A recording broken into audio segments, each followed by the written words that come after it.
trusted for over 100 years. Next on Dance Your Doom, had little issues here and there though. Okay, enough with the prop. Let me see you guys just dance. No one else can do it better than them.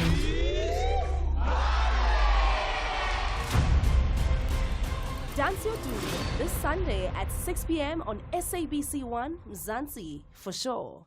Nakalibitso Kempomonareng, and I'm the host of The Chair. I'm Madeleine Hendricks. I'm your HR and recruitment specialist.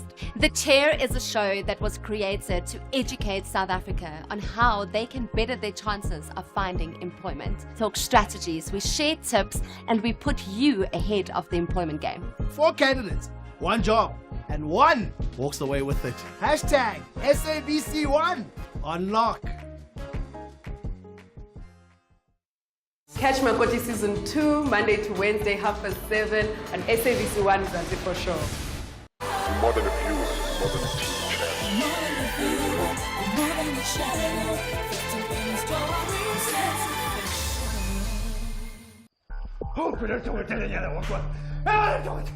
Okay,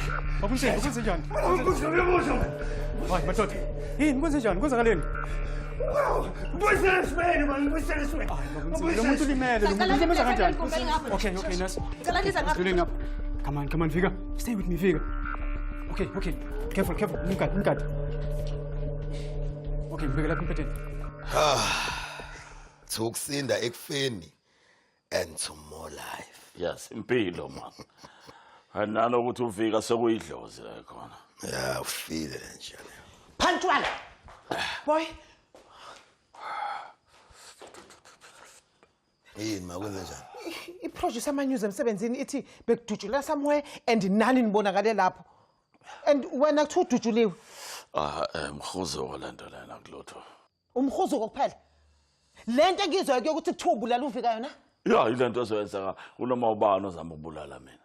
Okay. So kahle ufuna ungitshela ukuthi wena Nkunzi awungicabangeli. Awucabangi ngami, awucabangi mawuza lo bukhothen bakho ngaphandle. Awucabangi ukuthi kunogabsile elifini yakho. Awucabangi ukuthi unomuntu ofana nami. Akufunakala ngihlangane nento ezinjena Nkunzi. Abantu they are looking up to me. Uyangiphoxa, uyangihlaza. Hey, Gabsile, look up to you. Awakho amakhamandela kubophela la kulo muzi. Abekho zankosi abakubophela kumina ngithi.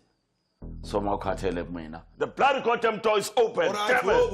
Ngaphuma nabayini. Alright. Sithanda umoya maphapha phezulu, mawehle shone phansi. Machaza. Bakonfirme ngempela nti uvika. Ufile. Bamaphoyisa nezibhedlela bazange bazibaconfirme. Kodwa mina ngikuthatha ukuthi abantu abazibonele ngo-C kwenzeka. Lo ebulala uvika baconfirmile. Hayike. File nje man. Yafintsha.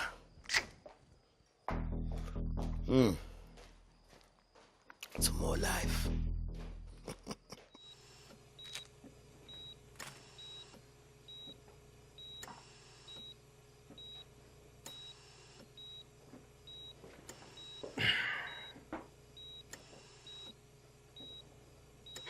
Unjani? Hey, it's not too good. Kodwa I'm very impressed. Tough as a rock. Ayiwenzizwa iphelele. Kanti wena ucabangani? Makwazi phela lo. Khona ke sikwazile ukuthi simstabilize. Angeke eze siyenze operation manje. Kwazise usebuthaka kakhulu nanokuthi wophile kakhulu. Noma yini ufunayo. Njengamanje ngaphuma lapha eshowe ngibuye nepakupaka zegazi. Hayi, ungakhathazeki. Unesi uzokulungisa lokho. Njengamanje nje esingabe sikwenza ukuthi siyamlinda aphaphame kahle umzimba wakhe bese mandleni, then sesingakwazi ukuthi siqale umsebenzi ukuthi simhlinze. Nanokuthi ke ngibuka isikhathi siyangishaya ke manje. Angikwazi ukuba la ishift yami yangena esibhedlela ngo3 ekseni. Ake ngicela indlela. Thando, ngizocela ungibhekele yena. Sengindlela. Bamtsimbi. Unje ucela ukubona.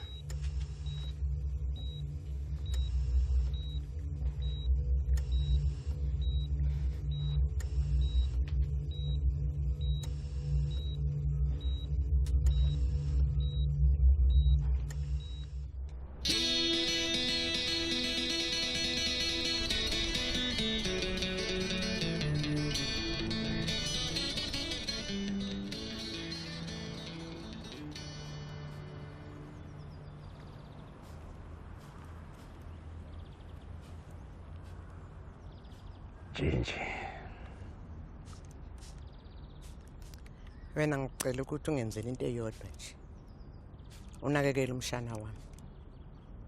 Ube nesiqiniseko sokuthi ayikho into embi eyenzakala kuyena. Kodwa wenzani? Ngilethile inja. Lalela. Makwenzeka uvika ashona. Ubokwazi ukuthi nawe uzofa.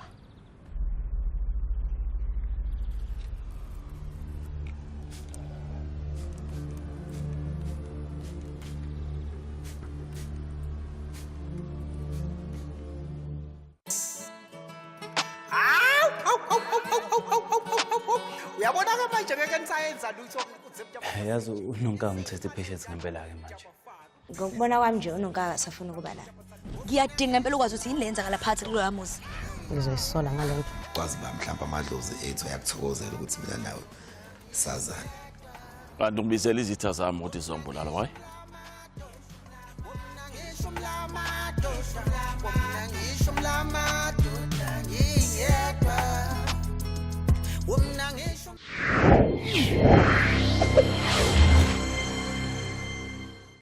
More than a view, more than a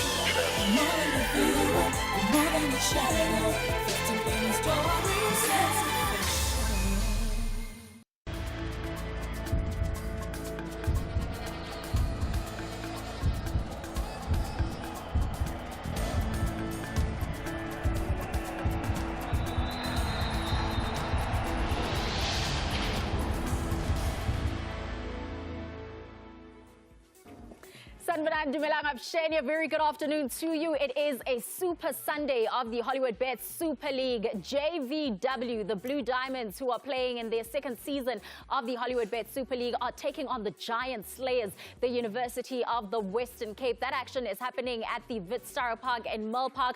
They are the Giant Slayers because last weekend they defeated Mamelodi Sundowns ladies 2-0. Both of those goals came in that first half, and Sundowns wasn't able to recover.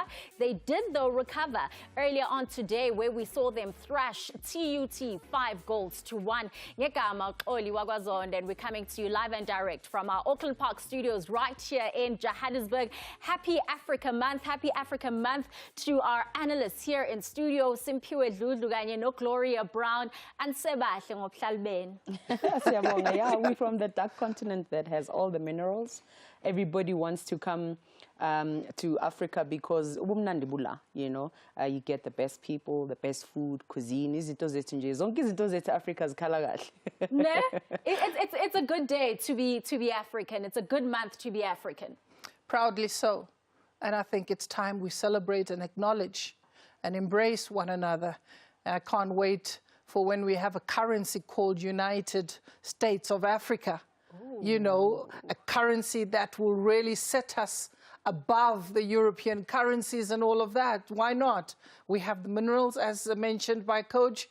Why can't we just unite? Oh, that would be something so beautiful. And in celebrating Africa Month, Africa, we talk about this team, Mamelodi Sundowns ladies, who are the most successful team in South African Women's League with 3 titles. And of course, they won that inaugural CAF Women's Championship League in 2021. Umubugi Mamelodi Sundowns babeke emgangathweni ofana nabo Lyon, nabo Barcelona. Talking about the Champions League, I mean, we just witnessed yesterday Lyon beating Barcelona and handing them their first loss the whole season. So that means with hard work, with great players, you are able to achieve what big teams are achieving, because this Mamelodi Sundowns team is a team that is trending, is a trendsetter. They have a mix of young and older players, because remember, when we were talking past few weeks, we've been asking ourselves, Guti, is Coach Jerry rebuilding? Is he losing it when he lost against UWC? And I mentioned, Guti, he's rebuilding again. That midfield, Talia is under 26. 26. Oratile Mkwena is under 26. Misha Eminis is in this team. She's under 26. Karabo Dlamini is still under 26. You want me to go on? He just has a vision in that team. And it's also the support that they're getting from the maiden club and the men's team, the women's team. You can see there's so much in sync with the resources. And Lalela Xoli, there's something people always say, my team amanyana resources. Resources cut.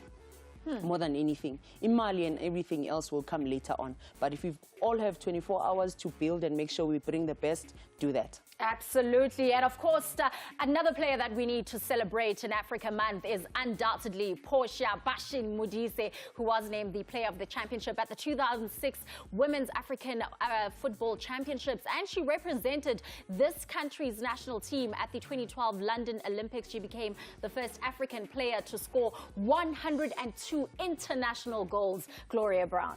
And let's give credit to the clubs that nurtured and found this talent, like Jomo Cosmos, later moving on to Soweto Ladies, where she was really made into the prolific player that she is. We talk of the 102 international goals in Africa, and it's no small feat, be it between men and women. She still needs to be celebrated on the continent as such. And I think for Portia, she's done exceptionally well as an individual. And what a way to launch her book with Portia, From Portia with Love, the right time, an African Month. We really got to make sure that imbokodo zethu zinakekelwe at all times. Absolutely. Portia Modise, with that book, you know, she launched it just on Thursday, even on Wednesday, Bealagu Sport at 10. And just in terms of the results that we saw yesterday, First Touch and City Lads, they played out to a 1-1 draw. For City Lads, this means that they finally registered a point in the Hollywood Bet Super League. Ma Indies, they defeated UJ 3-1, while for Tsunami Queens, even though they had registered a 1-1 draw against Bloem Celtic in the previous week, they were just unable to get points against Richmond United. They lost 5-1. And for Thunderbird Ladies, they also went 5 goals down to Bloem Celtic, losing 5-2. Durban Ladies winning 1-0 against Coal City Wizards.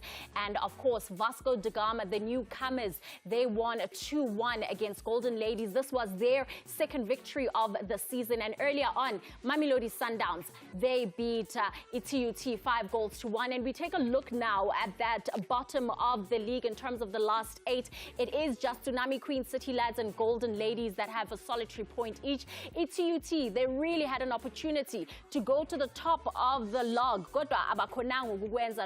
They now sit on 10th place with Ima Indies Ladies there on 9th. You know, really so disappointing for ETUT. Yes, they do have a game in hand, but if you're just not getting in those points or sinking in. Games in hand are not points in the bag, and so far it's proving, because they still need to play their 6th game. If you look at it, number 13 is 2 points behind them. So ETUT nabo fanti bavuke emaqandeni ukuthi if they really see themselves as the best in the country, they need to make sure they win their games. You draw points. You lose, you drop even more. So it's important for them to make sure they get maximum points in every game, starting from the next one abazidlala this weekend.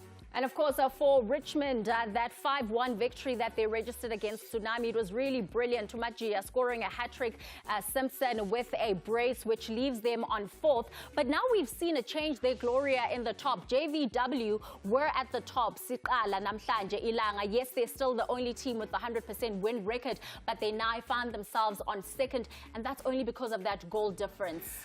Well, they do have a game in hand right now, and after 90 minutes, even though Mamelodi Sundowns might just enjoy being in number 1 for 90 minutes, you know, whilst JVW are in session with their game, it will be... I'm sure they'll want to go back to the number 1 position. They are the only team on the log that has kept a 100% record thus far, considering the loss to Mamelodi Sundowns last week against the very same UWC that is up against JVW. So I want to believe the players are really geared to go out there and give it a full fight and stay on top.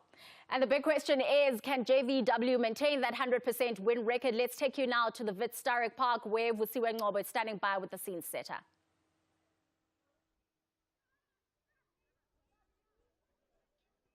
Thank you so much, Oli. A good afternoon to you and welcome back to Sturrock Park Stadium as we, of course, bring you our second encounter of today. It is going to be second place to JVW, who take on fifth placed UWC. Now, for JVW, a win is crucial for them here today as they look to maintain their unbeaten run in the league so far. But also what a win does for them is it takes them right back to the top of the log. Out to a draw against UWC, they will, of course, stay in second position, given, of course, the goal difference between them and Mamelodi Sundowns. For EUWC, they come into this encounter high on confidence, of course, following that 2-0 victory over Mamelodi Sundowns.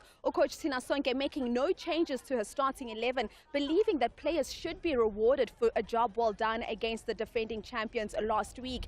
But for JVW today, they are without their captain, Onompumelelo Nyandeni. It will be interesting to see how the team does without her, because she is really a captain that is able to lead from the front as well as find the back of the net.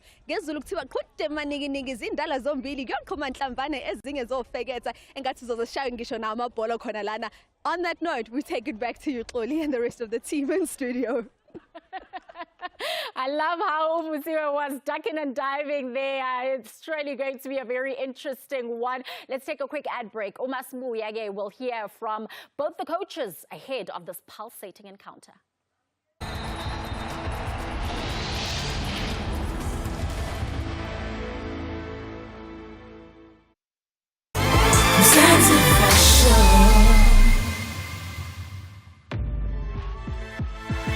Dive into our world and bet on an oasis of incredible casino games. Take home a briefcase with payouts as high as 500 times your bet in Deal or No Deal. Or join Gonzo's Treasure Hunt in a first-of-its-kind live game show experience. And take your place at the table to enjoy some tried-and-true classics with craps and baccarat. Only at betway.co.za. Can someone tell me why rain makes everyone drive a little crazy? It's just water, people. Water! I know, right? Well, come rain or shine, there are now even more ways to earn up to 75% back in cash monthly with Dal Direct. Whether you drive well, drive less, or not at all. To earn rewards daily, switch your insurance by visiting daldirect.co.za. Do your thing! Get back cheering. Guys, lipstick is for mommy, not the wall. Children, they are cute no matter what they do. But there's nothing cute about fever.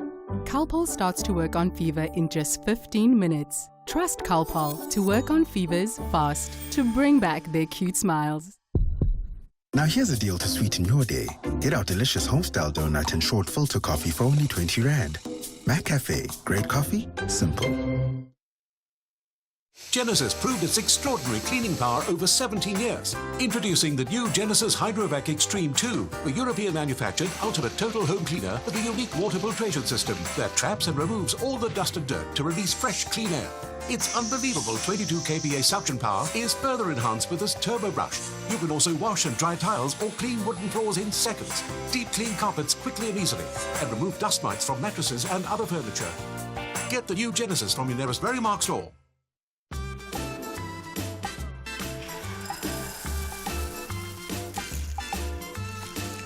Life's a struggle when you can't breathe well.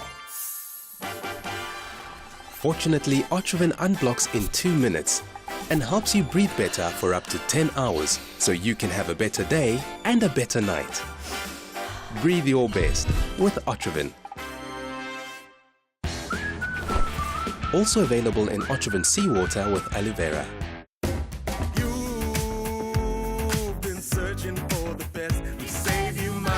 Just saving you chalete all week like begele beke. We put our quality to the test. We save you money.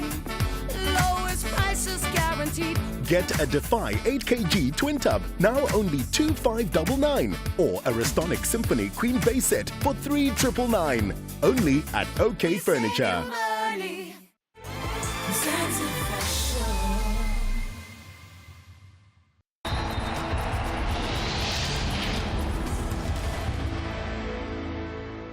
Coach Arthur of JVW joins us now. Coach, a critical game this is for you today as you look to extend your unbeaten run in the league so far, but also a victory here sees you going back to the top of the log.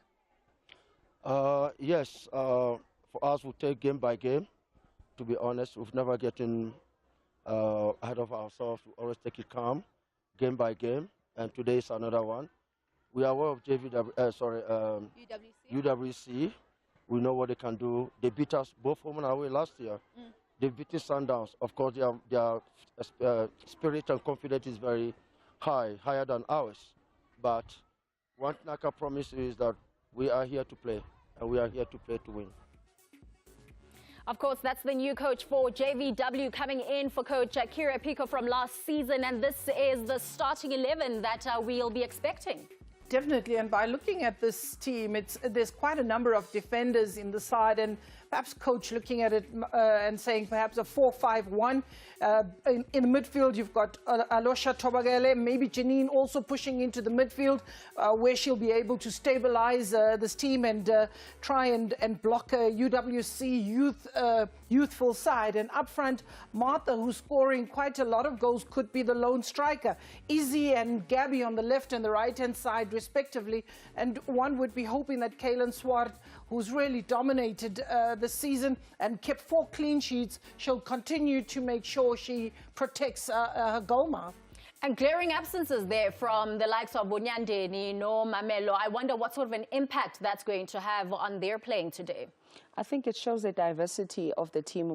They're able to play with younger players and a mix of a bit more experienced coaches, and that's a balance that you'd want to see, because some of these players come from the under-17s, your Sauls, your Ludwig, they come from the system, and for me, it's incredible to see how he can just mix and match players. Without Unyanden, we are thinking they can't score, but Utlo spoke about Umahlakwan Ukhadi, who's able to score goals as well. Ludwig can also score, Salgado can also score, so they have a front three that can do the job. All right, let's hear from Umqeqeshi or the Blues, UWC. Last weekend, they managed to beat Sundowns 2-0. Are they going to replicate that performance this afternoon? Coach, you come into this encounter in high spirits following your 2-0 victory against the defending champion Sundowns. But on Namhlanje, Coach, it's a new game and it's a new day. It's a new game, new day against another tough opposition. They currently look at us, not by chance. Now, Coach, you and I were talking and you were telling me that you are making no changes to your starting 11 from your previous game. Talk us through that and the reasons for that. We didn't change the lineup because they did well, first of all. And it's not all of them who played 90 minutes. Nokolo didn't finish the game. Ukanya, who scored, didn't finish the game. Who else? I think Amo didn't finish the game. So we had in the lineup, some of them, they didn't play 90, so they might be fresh because they played close to 60, 55 minutes. That's our coach, Tsinason Kembuli, has made no changes to the starting 11. You don't fix what's not broken. Instead, you build and continue from it. And I think it's great for Coach Tina because there's something great about this UWC team where they've got double up in different positions, because Umanengela comes in where Usmida is not there as well. Mutau usually plays defensive mid, she's pushed up. Against the Sundowns, Uholweni played in midfield instead of wide. And you can see why, because she's got the length in her pass, she's got the length in how she takes shots at goal. So their front three is also ball keepers. Ukanya Klesi as a striker, she's also one from the national teams, under 17s, under 20s also. Koli, let me just congratulate Isafa with making sure they give opportunities. Klesane from the national team, Klesane, Klesi Mutau, Ndlovu as well, Holweni been there, Makama has been there, Maponya has been there, Nokala has been there, Ngobeni has been there. So these are players that have been playing in the national teams from an early age, and this is the benefit of it, and they're student athletes at the same time. And Glory will also be looking to the likes of Holweni to be scoring today. They managed to score in that 2-0 victory against Sundowns. Yeah, absolutely. But I'm very excited also about the depth that they're showing on the bench. When you have a player like Leandra Smeerde to be able to sit on the bench And she's real top quality. We know she contributed immensely to Banyana Banyana. You've got Korti, you've got Kamete also on the bench. It speaks volumes about the planning behind this team and the nurturing and the conveyor belt, as coach is mentioning, the youth that is being brought forward. But Holweni has certainly, in the middle of the park, been the player, the go-to player. She's carried this team going forward, and Nokolo on the left-hand side is quite an exciting player. So we really are in for a very special treat on this wonderful Sunday.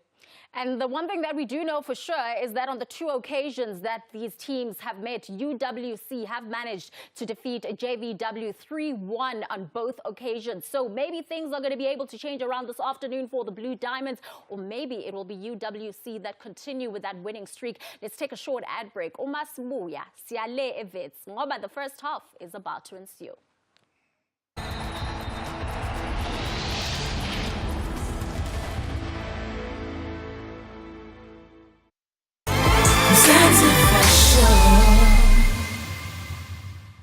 I don't know about you, but I know what I want. I want to be entertained. I want to be thrilled. All of the jets. I want excitement. I want options. Variety. I want it today, tonight, tomorrow. I want it all. That's why Hollywood Bets. Dan, I know that meat looks tender, but not so much when your chest is burning. Remember the last time? Yeah, wow, bo, iring had been mumani. Ngashi, in any situation, Eno gets to work in 6 seconds to relieve the 6 symptoms of heartburn. When it's just been one of those days, the one thing you need is a meal that tastes like everything's gonna be all right. Make it a day, the Quarter Pounder way. We are back with an all-star season 10 of Tropica Island of Treasure. Tell us why you should be chosen to compete with one of these all-star celebs and stand a chance to win your share of a smooth 1 million rand. Come to the live auditions at these Mr. Price home venues. Canal Walk 20 to 22 May, The Pavilion 27 to 29 May, and Sandton City 3 to 5 June. Audition and it could be you on the island. Tropica, nothing smoother. Supporting your immune system starts with a healthy routine. Centrum with vitamin C, vitamin D and zinc helps you stay balanced and helps to maintain your immune system day after day. Support your immune system with Centrum, the world's #1 multivitamin. Try Centrum today. You're gonna be fine. Ndlelandle. You make the world go round and can't afford to let pain get in your way. You need fast, effective pain relief that gets ready to work in 10 seconds on the go. It's the same Grandpa you trust. Kushinshi style phela. Grandpa, trusted for over 100 years.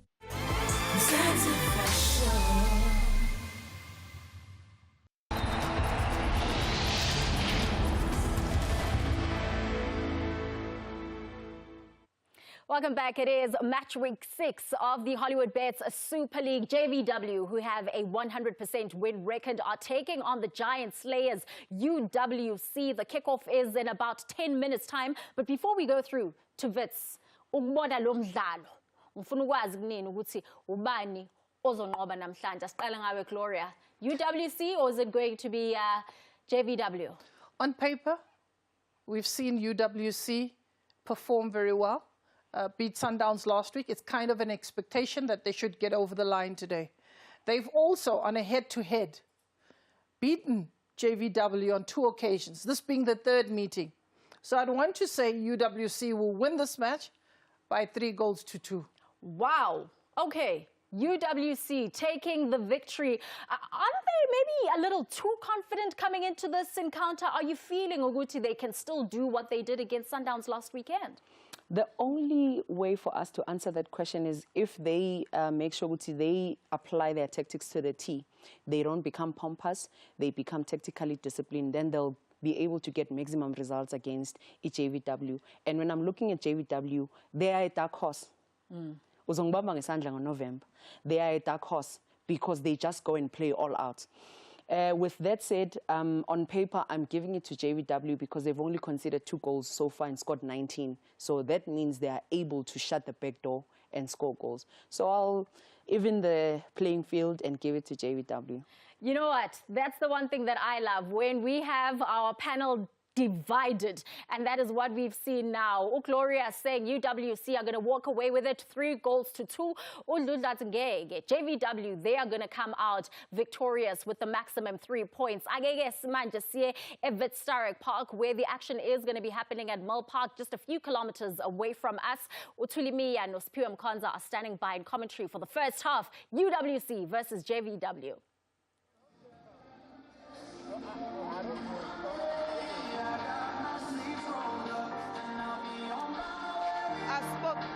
Asibonge ke kakhulu ke kuwena ke lapho ke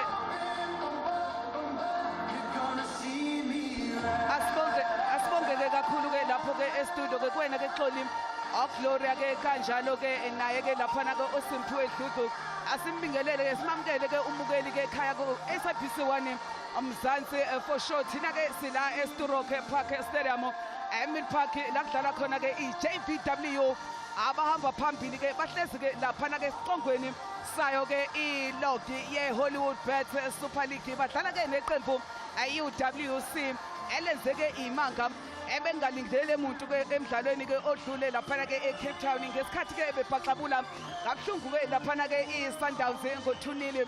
Azokhumbula ke ukuthi ke iSundowns beyiya kulo mdlalo ke ingayazi induku yase ke ifika ke laphana ke iUWC yase ke iqopha ke umlando ukuthi ke emva kweminyaka emithathu thina ke siyakwazi ke ukubashaya ke abantu ke wona ke amaqembu lawo ke namhlanje angenayo azodlala ke njengoba ubona ke iqembu leUWC eqeqeshwa ke uyena ke laphana ke uThina Sonke umbuli ke UWC iza ke kulo mdlalo ke bahlezi ke laphana ke ku number 5 kwilogi bana 10 points njengoba ke bedlale ke imidlalo ke emihlanu bawina ke emithathu base ke bedlala ke idraw eyodwa bashawa ke emidlalweni ke futhi ke owodwa kanti ke JVW yona ke ayazi induku kule season emidlalweni ke emihlanu asebeyidlalile bayinqobe yonke ke leyo mdlalo okusho ukuthi ke bana 15 points ingakho ke behlezi ke laphana ke ku number 1 iyona ke laphana ke ilokho yabona ke JVW namhlanje ke imi kanje Kelly Mswati ukhona emapalini okhona ke nabo futhi lapha Jenine van Beek oSalgado abamthembile ukushaya amagoli ukhona umkhonza Dr Mnandi eduze kwami. Thank you ngiyabonga Thuli. JVW they're playing 4-5-1 but with obviously variation and patterns. What's critical is the midfield block that they're trying to lock out or outnumber the position in the midfield, which will be critical today because this game will be decided by final margins. I think two sides that similar approach in terms of how they want to attack and defend, so we're expecting a good game today. Yabona ke iUWC yona njengoba ke ishaya iSundowns ngo2-0 umqeqeshi uThina Sonke Mbuli othe ke akashintsha ngalutho eqenjini elimnqobele lo mdlalo ubuyise njengoba ke elinjalo ngoba ke thiwa mangabe ingalimele into asikho isidingo sokuyilungisa. Uyimoshelani Thuli. Here it's about the narrow 3 midfielders that are setting up spine say University of Western Cape. So if you look back when sitting as a pivot no Mangele no Mutau, there are 3 that's going to decide tempo net dominance position today. But what's critical who brings in being the target up front will be more crucial in terms of how they join in when it comes to their offensive play. Okhuluma ke ngaye ke uKhanya Ncesi oshaye ke igoli ke lokuqala ke layo ke iUWC ngesikhathi ke ebeshaya ilona ke iqembu ke leSundowns ibona ke onompempe abasiphathele ke umdlalo namhlanje uNonjabulo ondlela njengoba ke bethosa ke okapteni Gabriela Salgado kanjalo ke no Amukelange Amotawu onesipiliyoni ke naye ke futhi ke se-national team ngoba ke udlalile ku-under 17 wadlala ke nakhona ke ku-under 20 ugoalkeeper lo osezingeni eliphezulu ngendlela eyisimanga la uRigeli Ngobeni njengamanje uyena ke igoalkeeper of the season ngoba ke wenze ama-clean sheet awu-10 wonke ngesizini ke edlule kanti kule asemathathu ke ama-clean sheet asenawo ke lana ke ugoalkeeper 26 years yena ke uRigeli Ngobeni yabona ke la namhlanje ke azinkani ke zababili Jenine van Beek oyena ke owasungula ke le qembu njengoba ke namhlanje ke edlala futhi ke kulona le qembu kodwa umehluko oJenini simazi kakhulu ku national team sokutshela nje maqhubeka ke umdlalo kodwa la udlala ke njenga ne midfielder ku national team simazi ke edlala njenga ne center back iyena ke laphana ke oJenini van Beek emuva ke njengoba ke emva kwakhe kukhona ke yena ke Erin Hezi 24 years kanjalo naye uKhodani Manyanya lase ke lisuka ke lihlala ke ebhola ke la Sturrock Park eBet Mill Park ke la sikhona ke makuthi ke weqeda ke kusijoyina umdlalo ke wesibili ke lo esuphethe ke manje ngoba ke eqaleni ke sibone la iTUT edlala ke nayo ke iSundowns ebuyelile ke emqhiqweni wayo kokunqoba njengoba ke ishaye ke iTUT ngo 5-1 umdlalo ke wesibili ke wosuku lona ke esubonayo namhlanje bese ke iyaphelela ke yona ke imidlalo ke yawo ke round 6 uyabona ke iJVW njengoba ngithi ke ayazi induku kule season awusizini ke bayivule ke laphana ke ngenduku bethela ke iRichmond United 10-2 ayona ke laphana ke iJVW yabuya yadlala ke nema Indies bayiphaxabula ngo-2-0 baphinda futhi bashaya ke Golden Ladies ngo-3-0 njengoba ke beshaya iCity Ladies asibone nje lo mnyakazo iyona futhi iJVW kodwa ke eliphakeme flag seyikhona ke i-offside laphana ke ngakwesokudla Isabella Ludwig oyena ke abambambile ke ngale ke ngakwesokudla njengoba ke iza ke kulomdlalo edlale ke iwina ke laphana ke kuyona ke iCity Ladies yase Eastern Cape iqembu elifikayo la kule league City Ladies nayo ke iVasco da Gama iCity Ladies ayazi wini kuyona ke le season kanti ke iVasco ayiyona ke ngempela ke izinto ke zayo sihamba kancane ke siyalunga njengoba ke sebeyinqobile ke imidlalo ke iyaze ke yabambili abayo ke laphana ke iVasco da Gama asazi ke la ukuthi ke liyothi ke lishoni ilanga kuyobeke kunjani ke njengoba ke umdlalo ke wayo uqala esubonile inkundla esiphiwe ke bakhalile kakhulu abaqeqeshi ukuthi ke imanzi iyesinda futhi kuloya mdlalo sibona ama injuries amaningi abadlali ke bengakwazi ukuqhubeka nomdlalo nalo asazi ke noma ke sizobona into efanayo ngoba badlala enkundleni eyodwa. I think le nkundla mangayibheka kahle inama patches on the sides where kunodaka Julie where ama players mawangena you can't be careful because some 17 the mindset says I want to go full and aggressive, so players need to adapt as quick as possible because you can't be complaining both sides are playing on the same pitch. Uyabona ke nayizolo ke imidlalo ke idlaliwe njengoba ke iDurban Ladies ishaye ke la iCoal City Wizards ngo-2 noma ke ngo-1-0 bekuyiwini ke yesibili ke kule season yeqembu ke laseThekwini njengoba ke bashaya ke ifirst touch ngawo ke u2-1 ngesonto ke eledlule Celtic nayo ke yabhaxabula kabuhlungu iThunderbirds bashayela ke ekhaya ngo-5-2 nayo iRichmond njengoba ke ihlezi ke laphana ke ku-number 4 nayo ke inqobile ke izolo eshaya kabuhlungu ke iTsunami ngo-5-1 iTsunami idonsa ngodizili edonsa kanzima emidlalo iyisithupha asebeyidlalile kule season iwini abayazi omunye umdlalo futhi ama-Indies ishaya ke i-UJ ngo-3-1 iVasco njengoba ngisho ukuthi ke iyacothoza ngempela ke yona ke iVasco iwinile izolo ishaya ke iGolden Ladies angawo ke laphana ke u2-1 ishayela futhi ke ekuhambeni alokho kuyakutshela futhi ukuthi Golden Ladies elinye iqembu elingayazi ngempela ke iwini ingakho ke lihlezi laphana ke emsileni emva kwemidlalo ke isithupha abanephuzu nje elilodwa Janine van Beek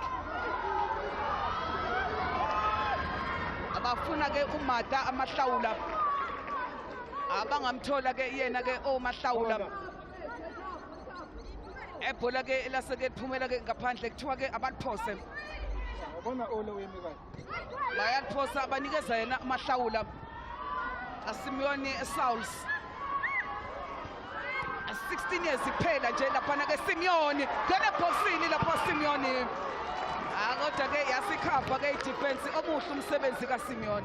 Intelligent play from Simone, you can see the mentality, and obviously she improvises with the combination play no Mudali. You can see she's an offensive wing back, and look at how she gets into those areas in technical quality. Iyacindezela ke iyona ke JVW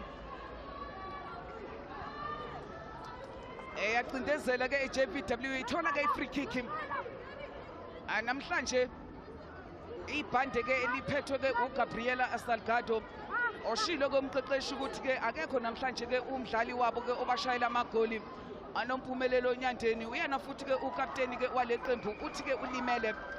Namhlanje ke ibhandi ke likuyena ke uGabriela Salgado. Free kick eqonda ngo lapha phakini shayiki lapha ke i-crossbar yasinda i-UWC. Ngobeni is a very decent goalkeeper. She was I don't think that ball was going to beat her. She's got a height for it.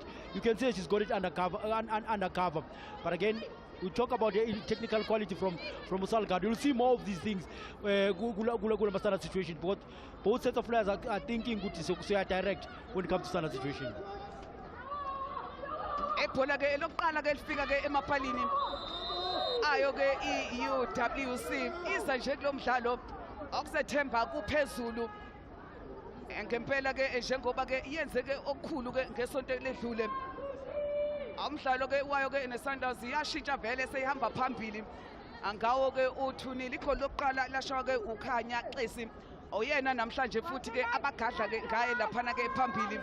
uKhanya Xesi elesibili lavalelwa phakathi ke uSibulele eholweni. Lelo gola elishaya ke kokuba igoli ke elesithathu ke kule season njengoba ke vele ke waya lo mdlalo ke enamabili uyena lo sebholeni awolweni. Naxolo Xesane bamlahla phansi aJenine van Wyk ama teammates lawa ku national team. Mara Masilas yasebenza manje. National team zoyibona.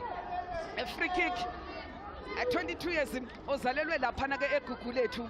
19 caps eqenjini lesizwe. 19 caps eqenjini lesizwe unamagoli ke amathathu.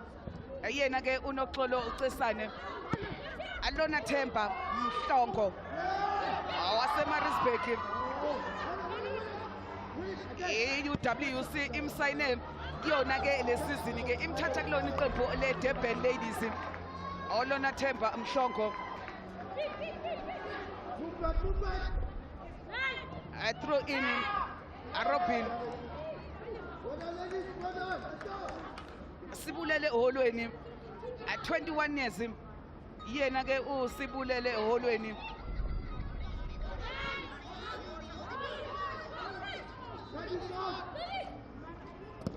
Simon bayamfuna ngakwesokudla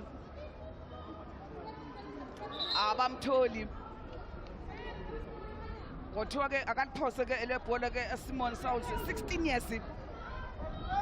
Yena ke la Simon uyena ke omncane kulabo bonke abadlali ke abalana ke enkundleni. Udlala ke njenge left back eqenjini ke layo ke iJVW. Nama caps ayo ke national team under 17. Asibone nje le bhola ke lapha ke boxini kodwa defender kahle kakhulu lapha ke uMhlongo. Ebhola ke elikhiphela ke ngaphandle ithola i-corner kick. Move enhle ngempela Gabriela eligoba enhle le across. Washo ukuthi ke akukho umuntu ke lapha ke wayo iJVW eboxini. Corner Salgado futhi oyavimba eholweni lihlangana ke naye ke lapha ke uThobokela bamphuca. Oyalwa lapha ke ukapteni Amogelanga Amothawu Robin uyiveza kamnandi Gabriela Salgado. Olindi support uyabheka Salgado anangedlula uSalgado samukushaye kude Salgado. Jenine van Wyk uyacindezela ebhola lakhe liphuma ke kude namapali egoal kick eyayo ke i-UWC. Salgado she's very improvising on the side, using a skill factor, but also what's important about JVW, Julie, it's I like a reaction upon losing a ball position. They're trying to adopt what I call explosive ball retention. They want to reduce the load to much defensive unity. That's why they try to regain the ball as quick as possible. So how they started, you can see progression. They're finding it on the right hand side. Defense UWC. Nompempe ke wasewumisa ke umdlalo ke ngoba ke khona ke umdlali ohlezi phansi ke eqenjini ke layo ke i-UWC anondumiso omanengela oyena ke ohlezi phansi kuleli qembu ke elayo ke i-UWC. Awungene-ke ngemuva-ke yena-ke uThobokela wase-ke ethinteka-ke kabuhlungu-ke yena-ke uManengela.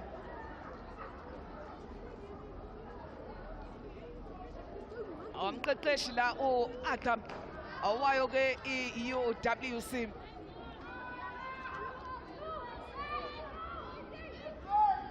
Umqeqeshi la u-Ada ozalelwe-ke ezweni-ke laseGhana uphuma lapha e-Accra. Laphuma khona uRichard Ofori. Yena-ke laphana-ke u-Ada oyena-ke oqeqesha-ke leqembu layo-ke i-UWC. Uyabona-ke laphana-ke Ricken Ngobeni goalkeeper ozethemba kakhulu. Umsebenzi uyawenza-ke laphana-ke epalini. Yena-ke uRicken Ngobeni nange manje ecisane eliveza kamnandi. Usala phansi lapha uMutawu uyakhuza uNompempe. Uyabona-ke uma ubheka-ke lamaqembu ukuthi-ke adlale kanjani ngesizini-ke edlule. I-UWC inqobe-ke yomibili imidlalo ngesikhathi-ke ehlangene-ke lamaqembu. Owokuqala-ke laphana-ke banqoba-ke ngo-3-1. Abaphinda futhi-ke nowesibili bayishaya futhi-ke ngo-3-1-ke i-JVW. Okusho ukuthi-ke ngesizini edlule i-UWC ithathe-ke wonke-ke u-6 points njengoba-ke unjalo yashaya-ke 6 goals yase-ke idedele-ke amabili kule qembu-ke layo-ke i-JVW. Janine van Beek uphasela-ke Simone. Owefezela Gabriela Salgado uyagoba Salgado. Maka kahle kakhulu-ke laphana-ke emuva. Iyona-ke i-UWC Cesane oliphakamisa kahle. Asibone manje-ke leliya bhola kodwa liphakeme iflegi. Kuthiwa-ke sekhona-ke i-offside. She got it right. It was an offside. Keep on change up. Ukesan in that situation. Definitely good call from the assistant. Emapalini-ke e-JVW khona-ke uKellen Swati goalkeeper-ke weqembu-ke elesizwe abanyana unama-caps awu-30. 26 years-ke uyena-ke okhona-ke kuleliya qembu njengo-goalkeeper. Ayaphakamisa-ke leliya bhola-ke lide ikhanda likamhlongo. Ebhola-ke lihlangana-ke naye laphana-ke Isabella Ludwig bamphuca amuhelange wadayisa ngebhola wathatha Robin bayamphusha uNompempe uyakhuza onikeza i-JVW i-free kick.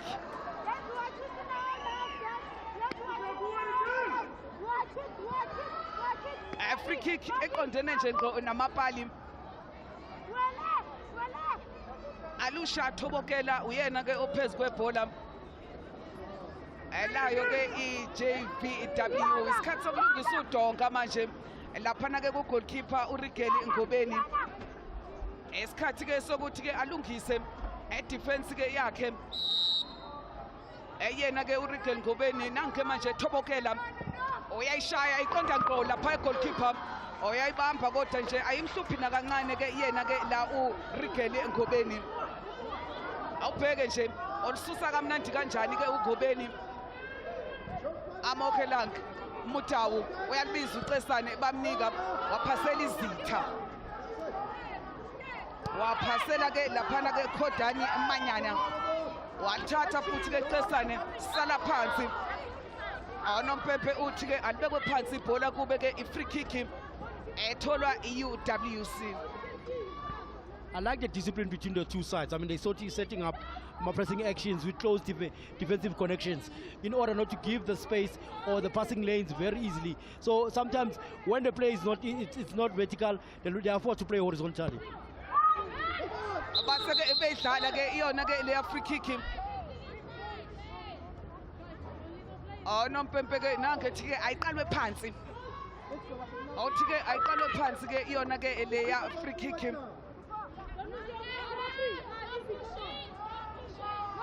Osibulele olweni ophezu kwebhola-ke layo-ke i-UWC uyayiphakamisa ifuna amakhanda lapha.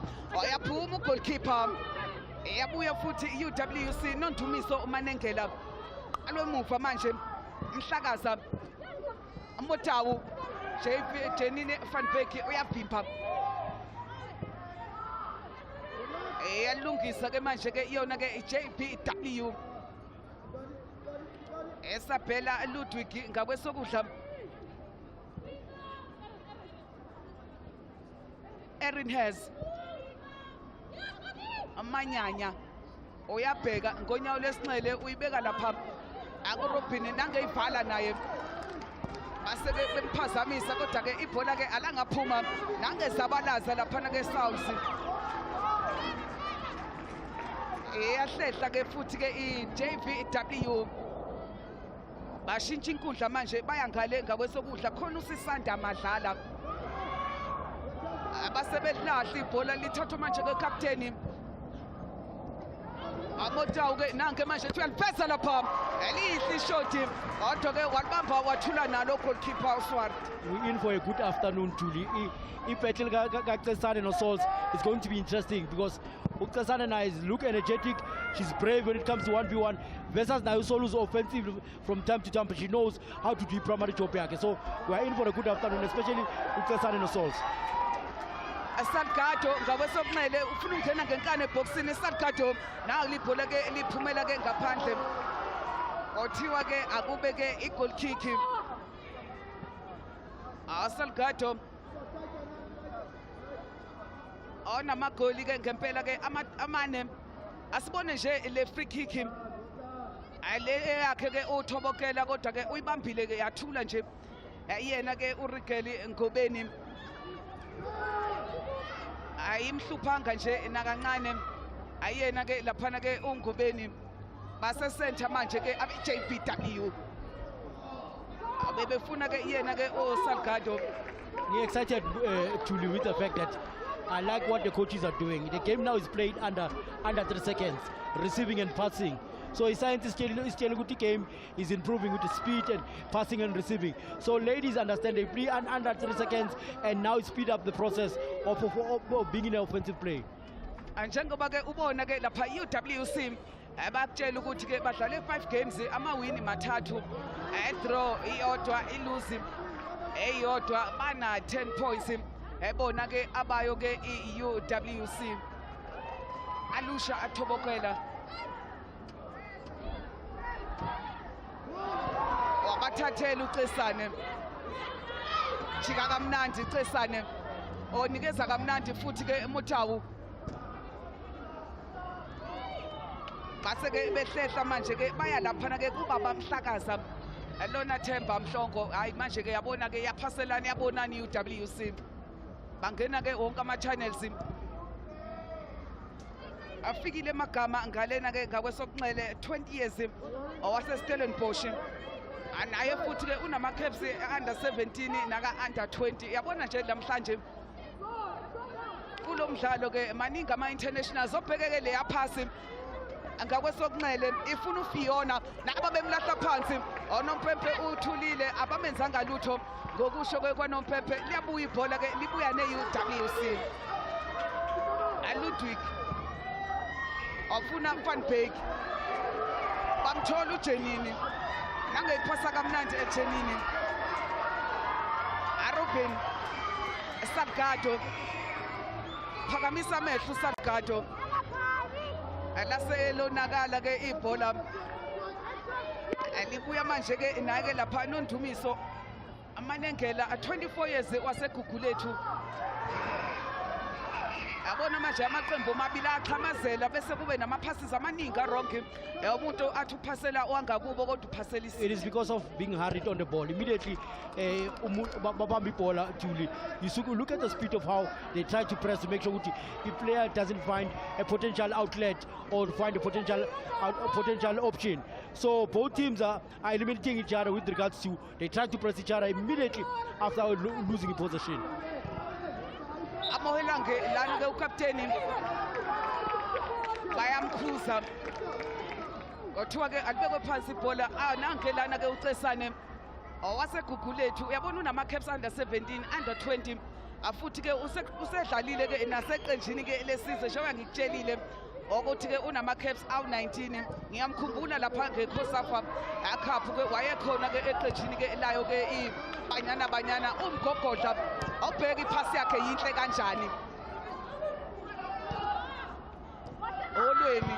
bayishintsha kamnandi bafuna ngalena manje ke uFiona bamthola uFiona eboxini kodwa cha defender kakuhle kakhulu emuva iJVW. They couldn't block the changing of location, and it shows Mutau is very intelligent in seeing those vital situations, because Maka switch a baller, look at the defense was shifting on the left, so they had to try to shift to the right immediately. So it's called a ball rotating defense. A corner kick.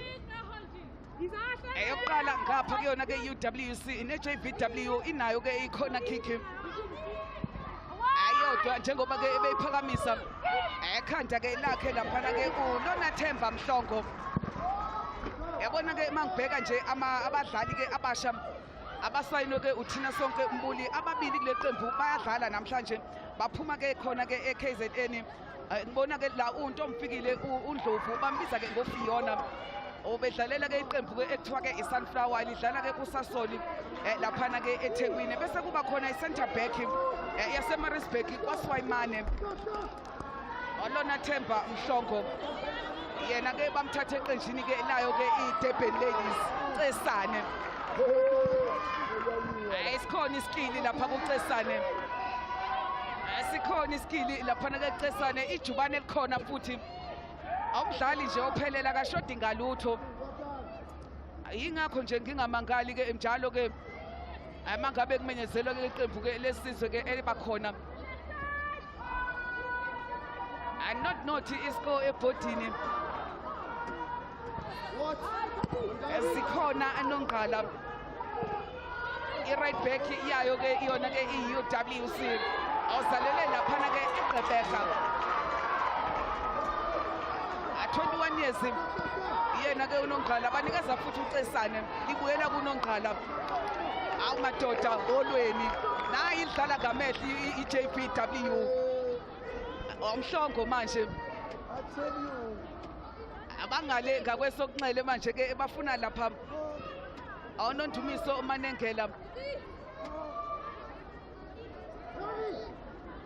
hayi lo mdlalo ke uyathembisa ngempela ukuthi ke kuzoba ke umdlalo awumnandi ngoba ke yabona lemzuzu engamashumi 22 22 eseyidlaliwe akekho umuntu ongakutshela ukuthi ayena uyawushiya lo mdlalo uyahamba ngoba uyabona nje ukuthi ke umnandi Cesane futhi Cesane bamlahla phansi othiwa ke elikhishwe ke uyena awunoxolo Cesane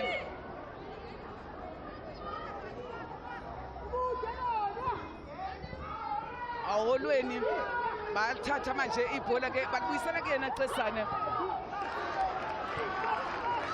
yavimba ubuyile ke emuva namhlanje ke uMata Amahlawula uhlalelo umthwalo omkhulu uMata umdlali ongaphandle njengoba ethatha indawo yaNompumelelo Nyandeni namhlanje uyena abamthembile ukuthi adlale ngokubambisana noGabriela Salgado ukuze bathole amagoli.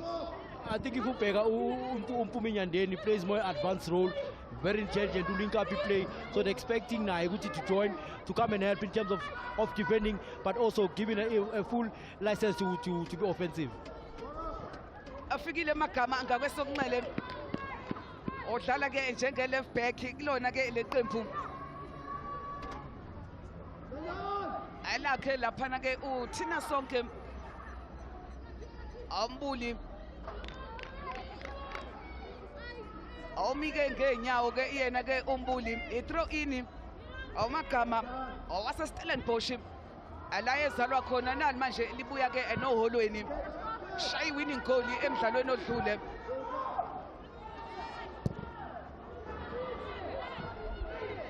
akukho umuntu ke laphana ke emuva ke wayo ke noma lapha phambili awe JVW ingakho nje ebuya nalo ke leliya bhola ke uMhlongo ngakwesokunxele khona uMagama basebenikeza uFiona esenta manje ke khona ke uManengela captain Amogelange Amotawo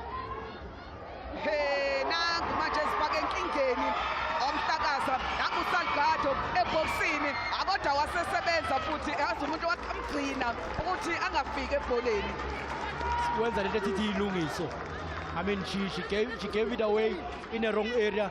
Fisher punish, but again, look at the intelligence. So she's staying on her feet, making sure there's no contact to Salgado. She was not going direct into the goal. That's why she was clever enough to for a corner kick. Uncle Brianna Salgado, uyena ke othatha ke ele corner. Uyena ke ozothatha ke ele corner. Njengoba iphakamisa ke ifuna ke Janine alifiki lapha ibhola ke ekhanda ke lakhe. Awu Janine van Wyk. Amhlongo faka ijubane. Ebhola ke liphumela ke ngaphandle. Othiwa ke alibuye ke elizophoswa noma ke libekwe phansi i-goal kick. Athi nje ngikutshele kancane ke ngale qembu ke layo ke i-University of Western Cape lisungulwe lapha ngo-1995. Alona ke le qembu kuningi ke asebekuzuzile ngoba ke neUSA ngo-2019 baba ke number 2 kanjalo futhi ke nakusasoli bayinqoba 2016 no-2018. Yabona i-ball possession akuthi 46% kuyona ke i-JVW kanti ke 54 akuyona ke i-UWC.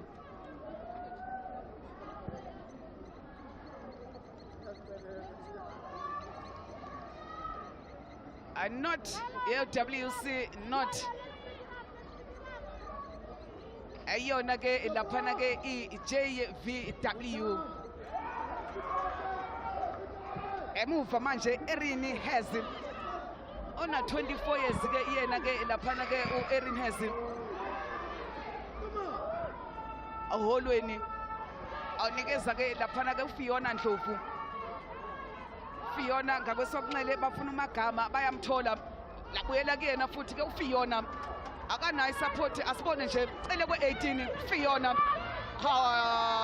nangu umuntu eganga ngomsebenzi yazi nje izithukuthuku zakhe uyena nje futhi ke oziwetha phansi awunompempe uyakhuza nasi isandla singene ephaketheni akunompempe banikeza uJanine van Wyk yellow card yokuqala banikeza Janine van Wyk. There was no way she could have won it because it was still in control of Olweni. So seeing the intention kaJanine ukuthi ayathi ngimuhle ngeaggression sibone ukuthi kuzoyenzakalani. Janine van Wyk uyena ke onama caps amaningi national team 180 caps.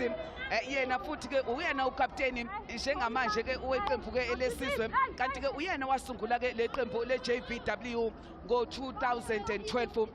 Janine van Wyk useke wadlala ke ngaphesheya kweyilwandle laphana ke ko-Austin Dash e-USA nakhona futhi ke eScotland edlalela ke lona ke iqembu ke ele-Glasgow City bakhetha ke ukuyidlala ke le-free kick icesane i-comfortable lewani ke ebholeni ke ngenyawo zakhe akasabi nje ukudlala ke noma ngayiphi indlela ke afuna ngayo ke ucesane. Amhlongo alaphana ke ngakwesokunxele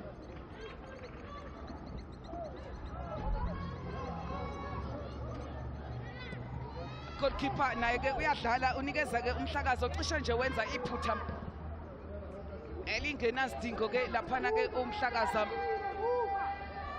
Yabona ke makhulunywa ke ngomdlali ngempela onesipiliyoni awunabo bonke ke la enkundleni uyena ke uJanine van Wyk ngoba ke osedlale ke ama-Olympics aze ke abamabili asibone nje ukuthi ke wenze njani ke laphana ke uMartha Mahlawula kodwa uyaphuma uNgobeni alikhiphela ke ngaphandle uyakwazi ukufunda umdlalo uNgobeni ukuthi angiphume manje ngoba ke kuyonakala JVW uyena futhi amahlawula ke nangethi ke uyagoba bamthathela etom futhi Ndlovu abe ngisakutshela ke ngaye ke uJanine van Wyk World Cup nayo futhi oyidlalile ke yena ke uJanine van Wyk wadlalela ke neqembu futhi ke lakhona ke la eGauteng i-Super Falcons eyona ke le offside ke oyibonayo ke ekuthiwa ke useshaya umoya onoxolo ucesane.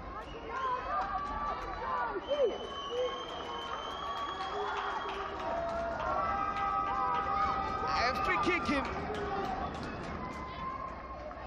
Emanyanya uyena ke uzoyithatha ngonyawo lesinxele ufuna uGabriela Salgado awabathathela Robin angezama ukushaya lapha awuthi ugoalkeeper usendaweni right ngesikhathi esiright. Error from Olweni lapha, lucky not to be punished. But again, you look at the last. I like players taking responsibility, especially when it comes to those range. Mutali good taking responsibility lapha yana. Nango omunye umdlali adlala kahle kakhulu la uManengela aveza i-through ball kodwa ke goalkeeper bobabili labo goalkeeper abayakwazi ukufundisa situation ngempela ke babona ukuthi hayi manje sekufanele ke ngiphume ingakho nje ubona ke ukuthi abahlali ke nasephalini anti bobabili bayakwazi ukudlala ke ibhola ke ngenyawo. Janine van Beek abayamthathela iyalungisa manje ke lapha i-UWC.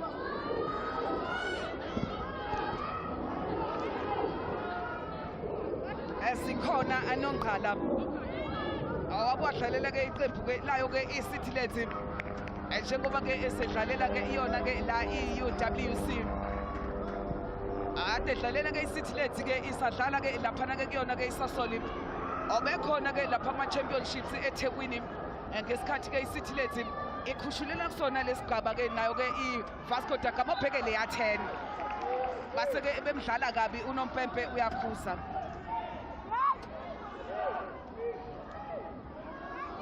Obonile nje ukuthi ke usasele laphana ke umhlakaza waseke edlala kabi Isabella Ludwig uyamosha uLudwig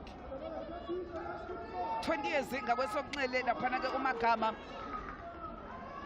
awuFiona akaphasi kodwa waphumelela nanke manje eza nalo uFiona awuthi ke uyaliveza kodwa alifiki ke namhlanje ke laphana ke kuyena ke awukhanya Xesi awudlala njengake nomgadle ngasenxele iyazi yayinhle iphasi nangu manje uSaul sengene ebhokisini eligoba lapha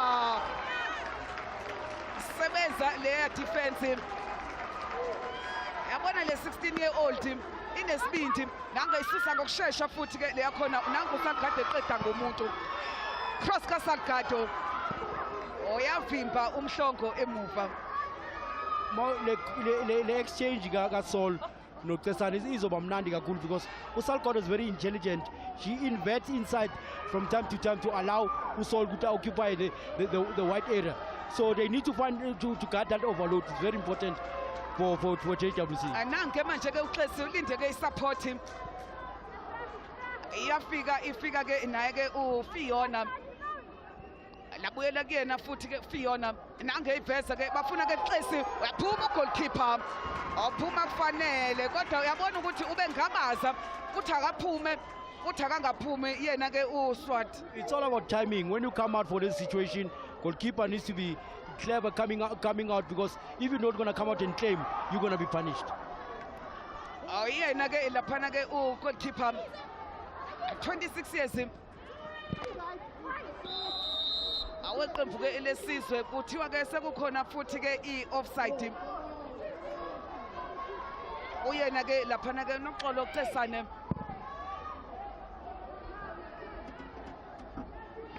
bayalahla nje leliya bhola ke angazi ukuthi ke bikuphi ke ngempela ke inhloso Gabriela Salgado bosakhuluma ngento zabo goalkeeper ukuthi they've become super keeper. Igame emphasizer ukuthi ama goalkeeper needs to be decent on the ball. Now the pass bheka uSaul breaks down on the left hand side.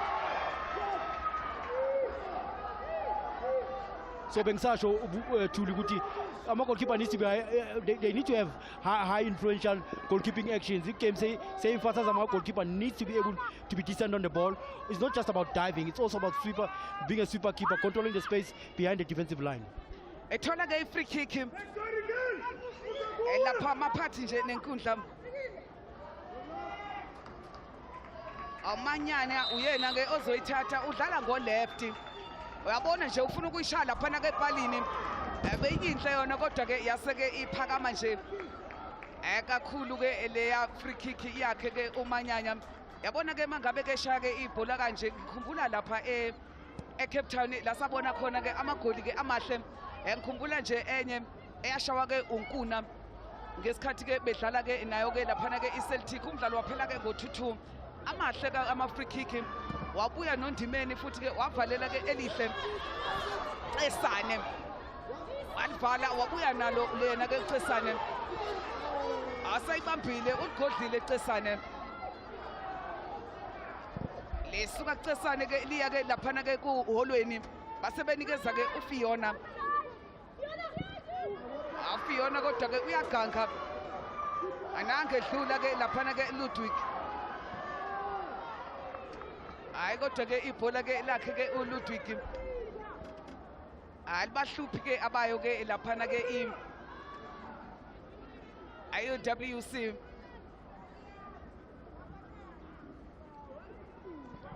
not UWC and not a JVW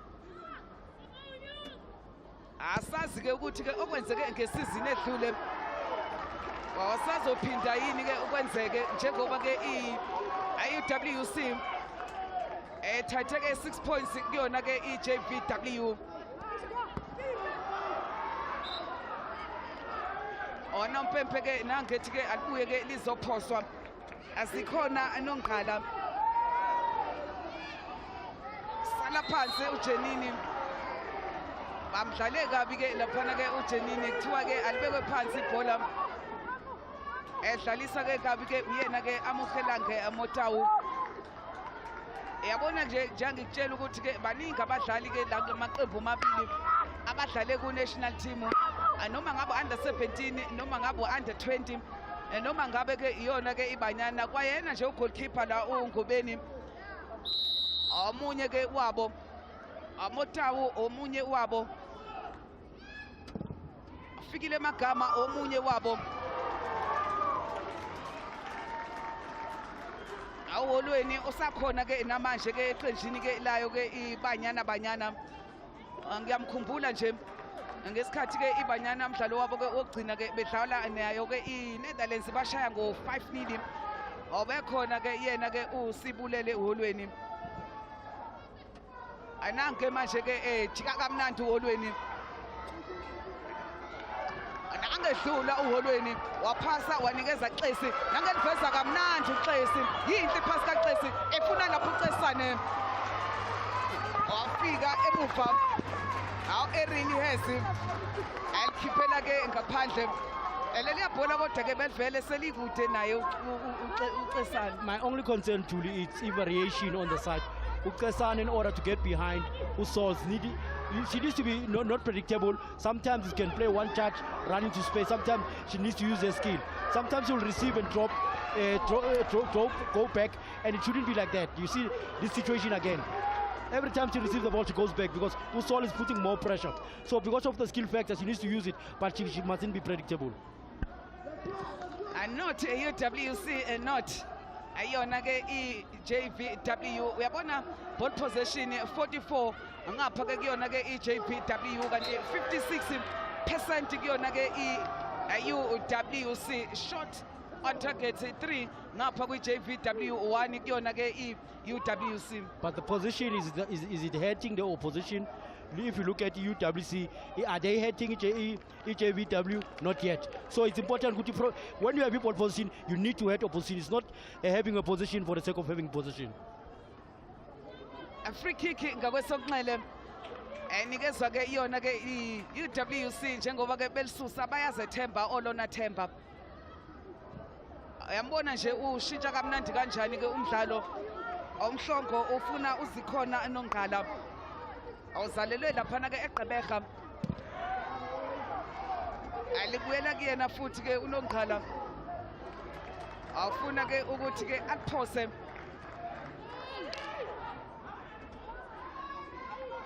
awufuna ukuthi ke aliphose ke yena ke unongqala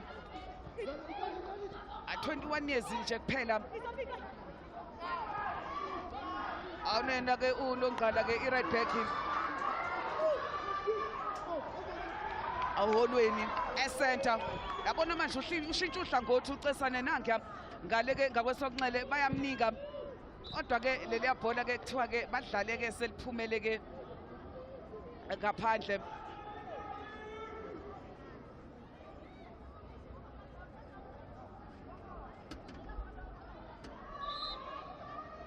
Nompempe ke nangu futhi ke umisa ke umdlalo. Uyawumisa ke laphana ke unompempe uthi ke abahlehle baqale laphana ke ngasemuva. Sisanda madlala. Awudlala ke njenge right back.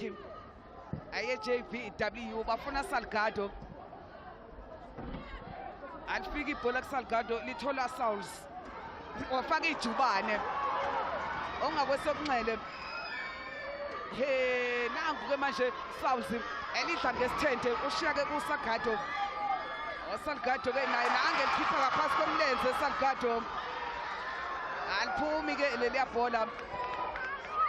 Strong lapha uzikhona nongqala. Awuthi nje le poto qeda kuyifaka ngeke ikusize ngalutho nali ikhanda lapha. Kodwa ke ukhona ugoalkeeper. It's very interesting what I spoke about Gucci. In the midfield there's a block. It's difficult to find a fluidity and to find a success in the midfield. So teams are using the wide areas more, but when you look at JVW, they're using the left-hand side where Souls operates. Madlala is more of a home state defender on the other side. But Ngapha Ukesane also, she's not tracking down Souls because I think if you look at 1v1, she irresponsibility yakhe Souls. Kusale nje 5 minutes ukuthi ke siye ke khefini. Uyabona ke le bhola ke ekade ngena ke ngekhanda ke laphana ke uMatha amahlawula kodwa ke ugoalkeeper waselithatha nayi free kick futhi ethathwa uKhodani Manyanya. Uyayiphamisa ushaya ugoalkeeper lapha. Hey! Hayi madoda. Sebenza Rigel Ngobeni. Shayiwe le free kick Dr. Mnandi. Local keeper washo ukuthi usezingene eliphezulu. But ngishilo Thuli ngathi you'll see more of this direct standard situation direct into the goalkeeper. But our goalkeepers like Ngobeni, they'll deal with it very easily because it's within their range and the position yakhe Mnandi kakhulu. Khona iyayo ke iJVW. Eyaphanyiswa ifuna amakhanda kodwa cha. Eya defender UWC emuva. Oholweni uyaxosha ke leli bhola lihlangana noRobin. Awunikeza umdlalo oyinkinga. Laphana ke uSauls. Throw in uyalibiza uSalgado. Yabona lo mdlalo ke uya ngokuya ke ubanzima. Ayikho ngempela efuna ukugoba uPhonto.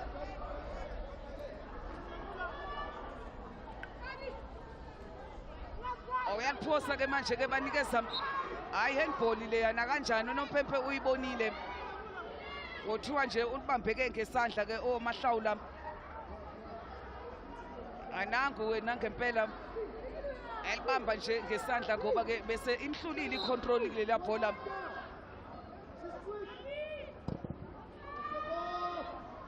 Ekhanda aJenine van Beek Salgado.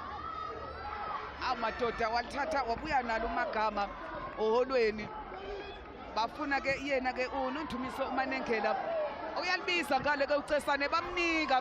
Nange manje ke uCesane wayivala eboxini angathi uyayibhesa. Kodwa ke wasevimba laphana ke uSisanda Madlala. Yabona manje ushintshe uhlangothi.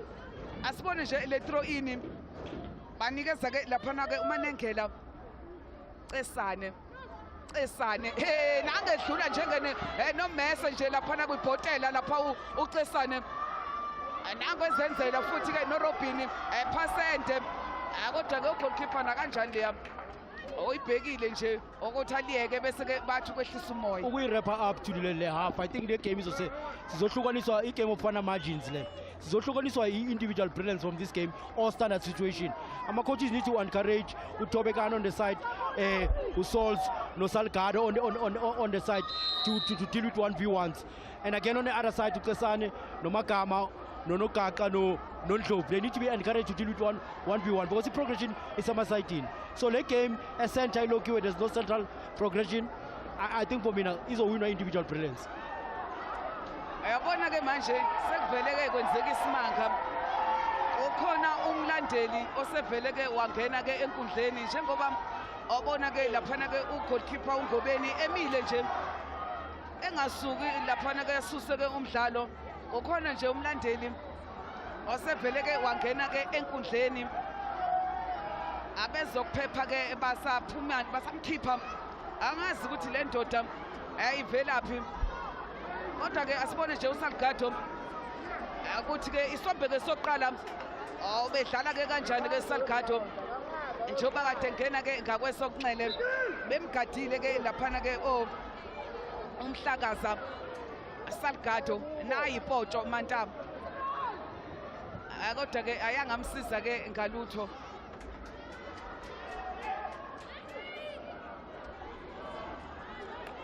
emzuzu ke manje ke engu45 isivele ke yahlangana kuthiwa ke kuzokwengezwa ke 2 minutes kuthiwa ke kuzokwengezwa ke 2 minutes yabona ke emidlalweni wokuqala abawudlala ke kule Gudli Sundowns neTUT siye ekhefini bese sihamba phambili ngo-3-0 ezika Jerry Shabalala kodwa ke la acishe ke siziya ke ekhefini singakaliboni igoli kodwa ke asibone ukuthi benze njani ke laphana ke Khanya Xesi phasi yakhe laphana ke amohela ngeMotabu eyamshiya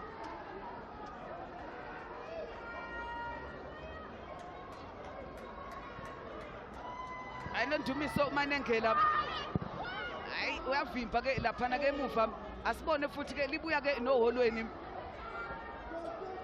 athobokela uyaphumelela uphasela laphana ke uLudwig Robin asibone nje yinhle le ya through ball efuna Matha Mahlawula uyalithola ayena ke laphana ke uMahlawula kodwa sebevele ke bambhalela Isabella Ludwig Thobokela osalungisa ukukhahlela lapha yena ke uThobokela ebhola ke base ke belithinta liphumela ke ngaphandle yabona nje lapha ngakohlangothini yabona manje angathi ke uthintekile ke laphana ke uNoxolo ocesana umnyathele la ngemuva isithende iqakala awamudla nje ngempela ke iqakaleni ke uyena ke laphana ke Alusha Thobokela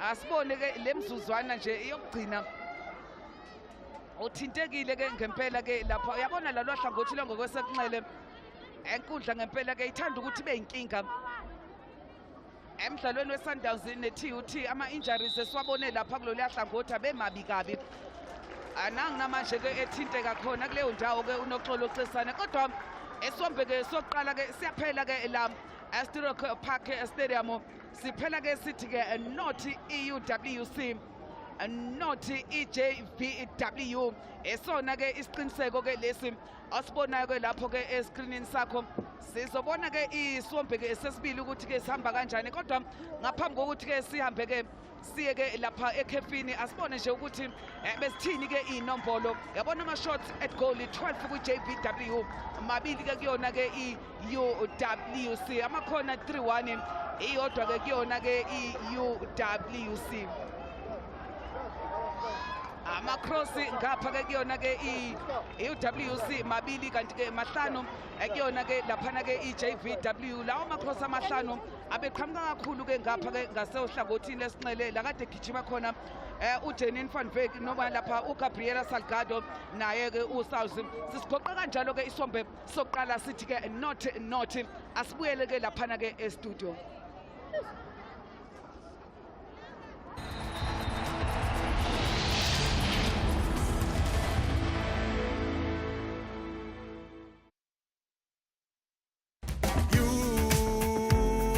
Searching for the best, we save you money. We out here saving you chelete. All week like begele beke. We put our quality to the test. We save you money.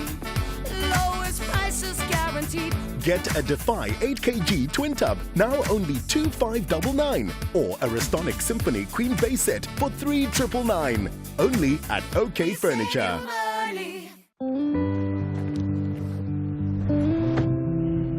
Don't worry, you got this.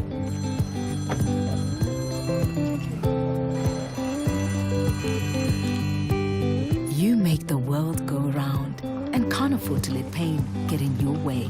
You need fast, effective pain relief that gets ready to work in 10 seconds on the go. It's the same Grandpa you trust. Kushintsha style kuphela. Grandpa, trusted for over 100 years.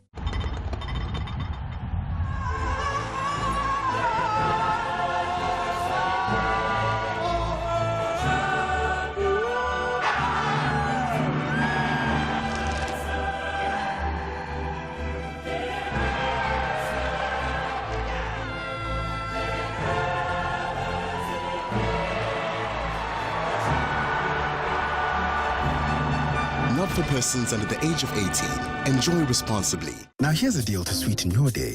Get our delicious homestyle donut and short filter coffee for only 20 Rand. Mac Cafe. Great coffee. Simple. Mom's got a headache. Get Calpol. Calpol tablets release medicine 5 times faster than standard paracetamol tablets to relieve pain, fever, and headache, so you can get back to life fast. Calpol tablets for pain and fever release medicine 5 times faster than standard paracetamol tablets. Now for adults.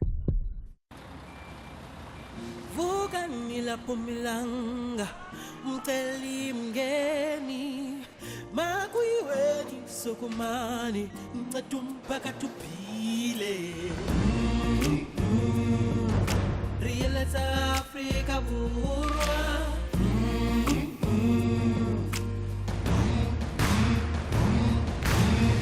Into ya londo Ukuntini sitembiso setu Into ya londo Ukuntini sitembiso setu. We are 142,000 proud South Africans who will always do whatever it takes to keep our promise to you, South Africa. You're gonna be fine. Ndlelantle. You make the world go round and can't afford to let pain get in your way. You need fast, effective pain relief that gets ready to work in 10 seconds on the go. It's the same Grandpa you trust. Kushintsha style kuphela. Grandpa, trusted for over 100 years.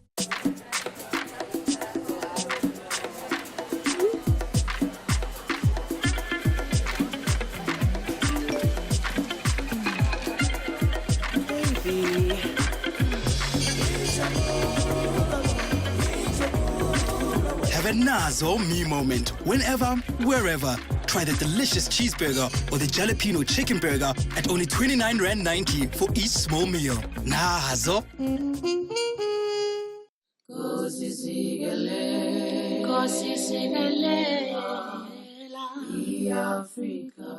Sigelela iAfrika maluphakanyi sophondo lwayo yiva imithandazo yethu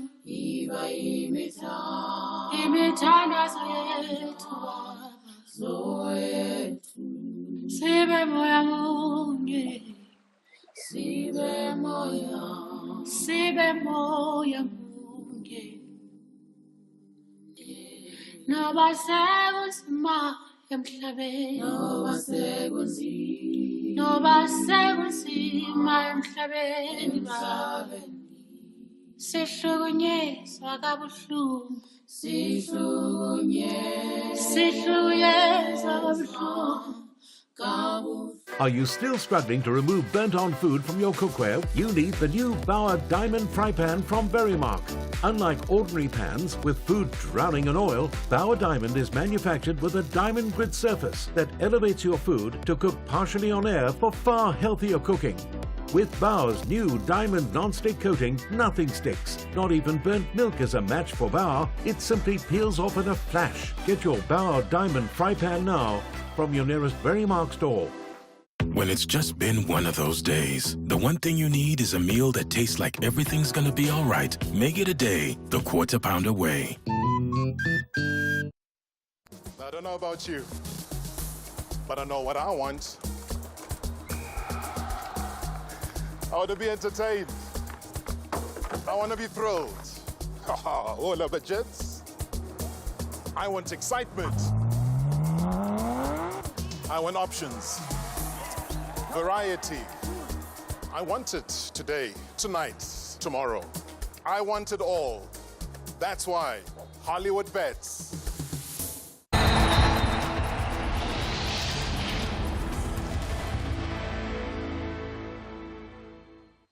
Well, it may be goalless at the end of halftime, but what an interesting match that we have seen. Both of these sides, UWC and JVW, have matched each other pound for pound, toe for toe. It really has been such a tactical first 45 minutes. I'm Xoli Zondo, still joined by Usimpiwe Dludlu, no Gloria Brown. An interesting 45 minutes. Noma singabonanga any goal, but it really has been a quality into esiyibonile namhlanje. This match is just showing us the quality of coaching, training, playing, the types of players that are there. Because in that JVW team, there's some no-name names there. But they are on the field and they're kicking a ball. They've got a strategy, JVW, and their strategy was to say, let's go, try to put pressure, especially from the flanks, and get a goal or two as quickly as possible. But the UWC, ayi ngalo hlobo sisajongile thina sozo zoyifumana kwela cala hayi ngoku. And it really has been a battle of the goalkeepers. We saw Nje even in this moment where Ukelen Swart had to really be brave, come out and make that critical save, Gloria. Absolutely. This is where you've got to be alert as a goalkeeper. Be brave. Make sure you dominate your area. You dictate. And we're seeing two of the better goalkeepers that we have in the league in Kalen Swart as well as Rico Ngobeni. Impressive stuff there where we see Kanya holding the line and managing to really break away from that defense. But Kalen was very quick to respond. Two sides. 80+% pass ratio speaks about the good football that we're seeing this afternoon. As coach is mentioning that two sides that are tactically sound, very solid and going for each other, pound for pound. This is what the great advert of women's football this afternoon. Absolutely. We witnessed nothing but cohesive football. And we even saw with the likes of Gabriela Salgado getting a free kick there. On any other day, it probably could have gone in, but just not today. Just not today. Also, I think the distance where it is, it's a bit windy as well. You can see it's drifting a bit wider. Also, goalkeeper of the season is in goals. That's making sure nothing comes in easy.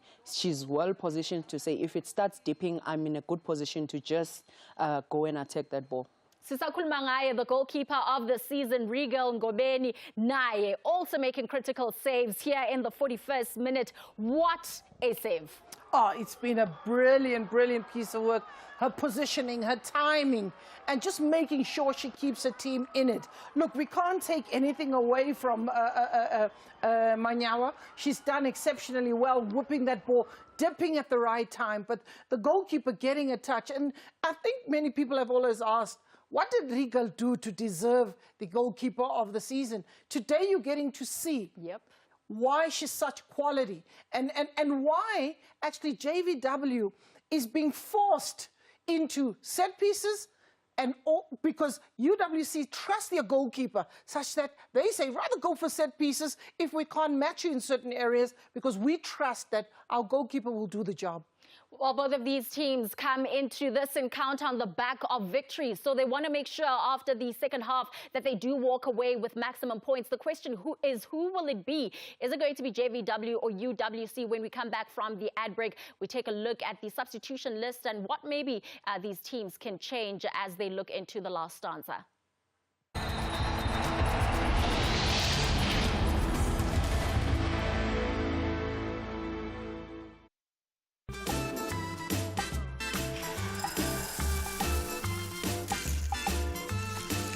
Life's a struggle when you can't breathe well. Fortunately, Otrivin unblocks in 2 minutes and helps you breathe better for up to 10 hours so you can have a better day and a better night. Breathe your best with Otrivin. Also available in Otrivin Seawater with aloe vera. Nourish your skin with Ingram's Moisture Plus, enriched with triple glycerine. For 48-hour intensive moisture. New look Ingram's. Your skin, your brave. Introducing new Ingram's sensitive range to gently nourish skin. Germs, we bring them into our homes through objects we don't think about. Hey.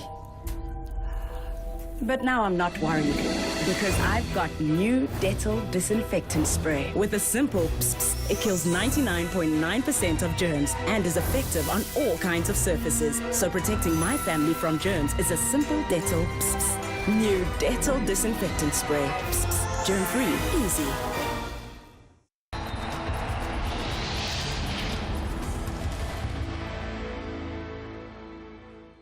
In terms of JVW, they've held up well, considering the fact that they lost 3-1 on both occasions last season. But Gloria, what is it that they can do to make sure that they walk away with the victory today? Right now, I'd allow the coach to continue with the same 11. They've done exceptionally well. If ever there's a change that he needs to do is maybe easy. Ludwig on the right-hand side, where I'm seeing a bit of an imbalance in the side. Gabriela Salgado and Simone Sills doing well on the left-hand side.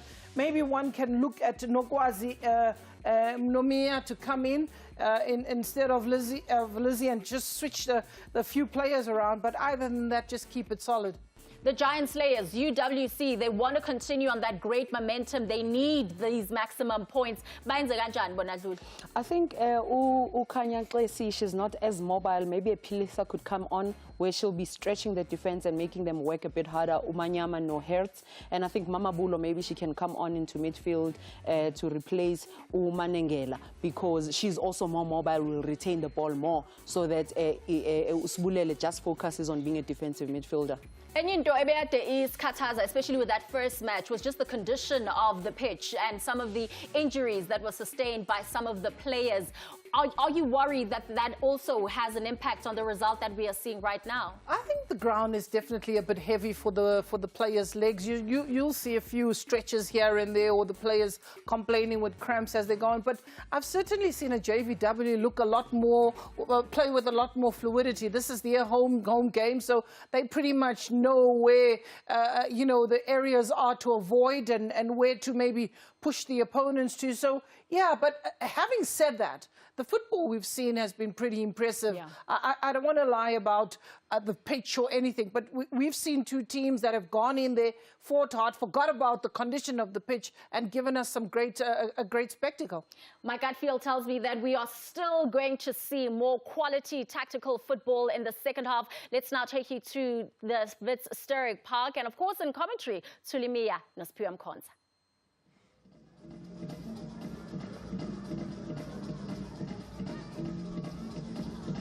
Asibonge ke kakhulu ke estudio ke sisho sithi ke isombe esesibili ke la eStroke Park siye khefini besithi ke not JVW and not University of Western Cape. Siyabuya manje sibuya ke dressing room, sibuya ke namaqhinga amasha abaqeqeshi ke abanikeze ke abadlali. Ngikhuluma ke ngomqeqeshi la uthina sonke Mbuli aweqembu ke layo ke UWC, kanjalo ke nomqeqeshi uAdam awayo ke iJVW. Samukubheka nje enguquko ukuthi ke izikhona na noma ke azikho, njengoba ke nangu usabuyile ke la ugoalkeeper yena ke laphana ke Khelini eqenjini ke layo ke iJVW. Nangapha futhi Arikel Ngobeni ovimbe enhle ifree kick ebeyishayiwe ngesombe ke esoqala ifree kick kaManyanya uKhodani.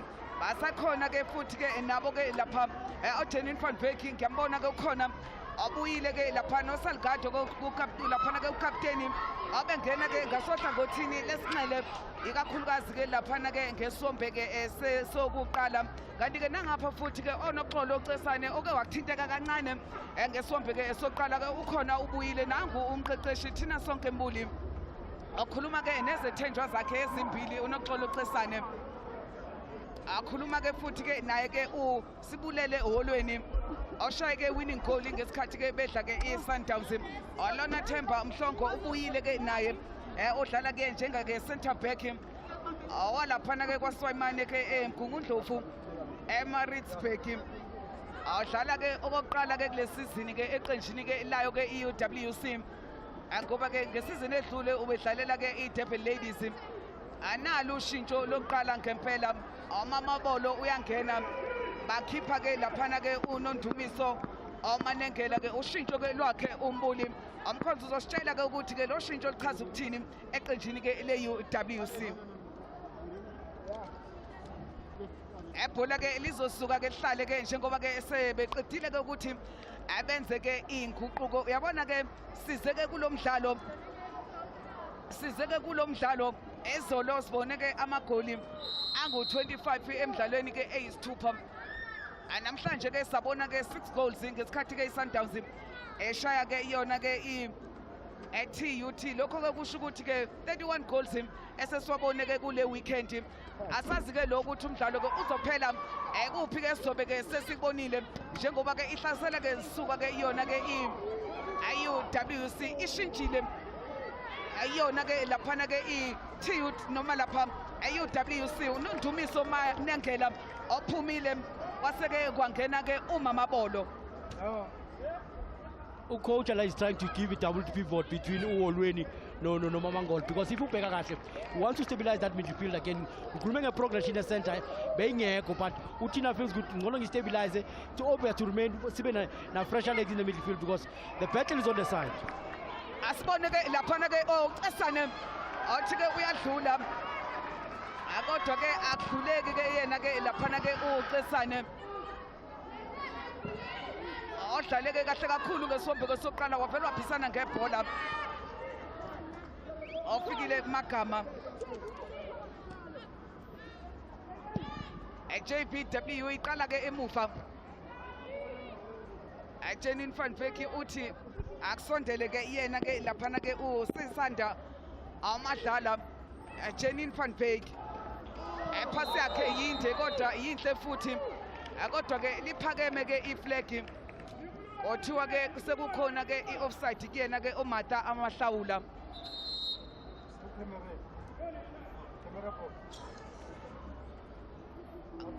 Abona lapha uJanine van Beek njengoba ke umdlalo ke umile onompempe ubabizile abosizo lokuqala lapha uSalgado bashayisene ke noJanine van Beek kuthiwa ke akaphumele ke ngaphandle anompempe ubiza abosizo lokuqala kodwa futhi naba beyophuma ngale abasaphumi ke naye laphana ke uGabriela Salgado ngoba ke ebebese kuyena umdlalo ke manje ke uyaqhubeka cesane ange ushintsha efuna ke laphana ke uNtombi Fikile awundlovu ibhola ke alangafika ke kuyena aLudwig strong kakhulu ke la ngakwesokunxele ke yena ke zikhona awunongqala nangesombe ke sesibili sokuqala abengadlulwa kalula uSalgado umazi kahle la unongqala nangu ke namanje ke base ke bamdlalisa kabi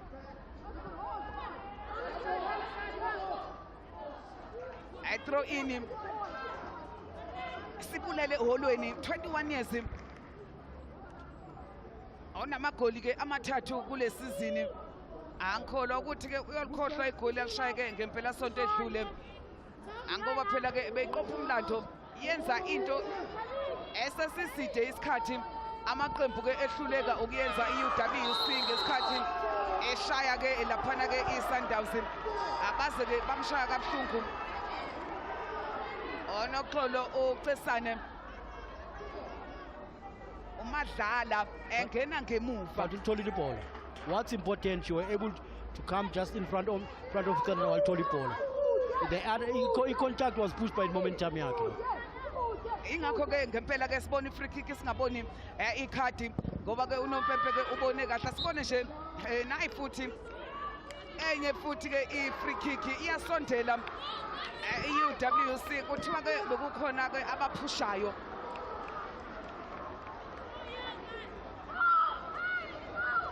khona ke umdlali ke ohlezi phansi Alusha Thobokala awuhlezi phansi ke eqenjini ke layo ke iJBW oyasukuma ayikho iyenye indlela asibone ke ele free kick ethathwa uSibulele Holweni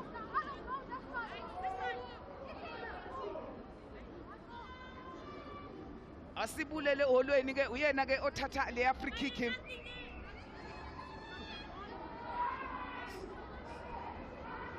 Simbonile ngesombe sokuqala uNgobeni evimba i-free kick ebeyingozi. Asibone manje ke la goalkeeper we-JVW ukuthi ke uzokwenze njani. Awuholweni uyena ke oyishaya hawo holweni. Lenkundla ngempela ayinhle neze uvele nje washelela wawa. Confidence kuyithatha bombona ukuthi she's having a confidence, but unfortunately she slipped in that situation, so you can't control that. Sometimes you don't know who to zoshelela namatu shelelile. Goal kick abayinikeza ke yena ke laphana ke uSwart.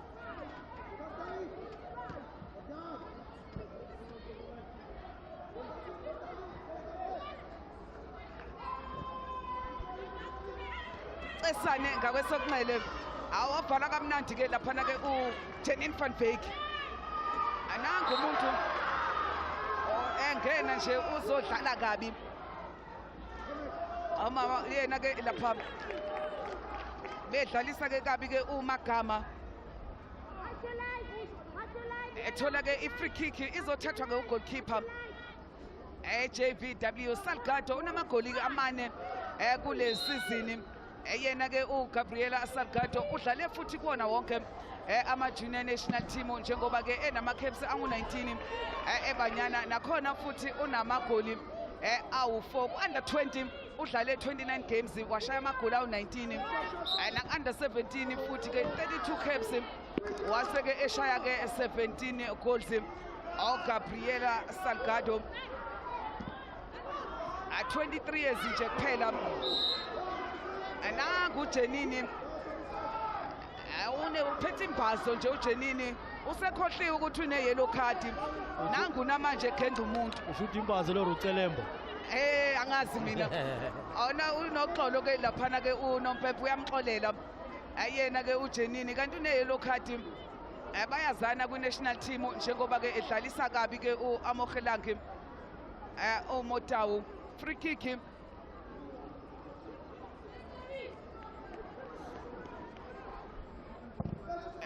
zikhona Nongqala ayayiphakamisa ngakwesokunxele leliya bhola ke elifuna ke uCesane alifiki ke kuyena kodwa ke uCesane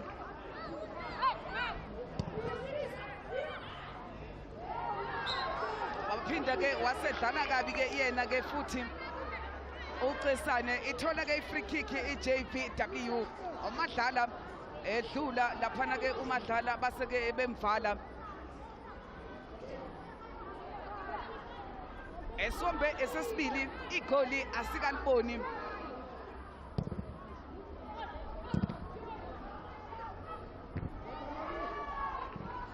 Njengoba ke ubona ke laphana ke ukuthi ama-fouls ngempela ke maningi.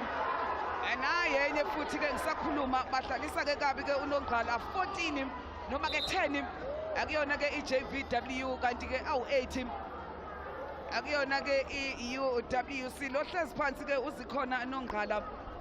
Lama foul akhoswa ukuthi how close players get close to each other. I mean it was unintentional ukushaya ibhola lapha yabe bangamshayi it just ibhola lize kuye, but I still believe that the reason kunama fouls angaka Thuli, it's very simple.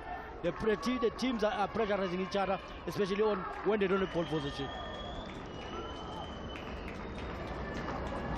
Zalwa ke laphana ke Port Elizabeth. Nongqala ukhuluma ke ngeground emanzi ubona nje ama-tackles ngempela emaqenjini ke omabili ukuthi akaqina ngempela. Nangomdlalo odlule esubonile bekuvele kuyinto efanayo. Ofiona ke lo osala ke laphana ke phansi ubheke nje uJenini engena ke kuyena ke laphana ke uNoxolo uCesane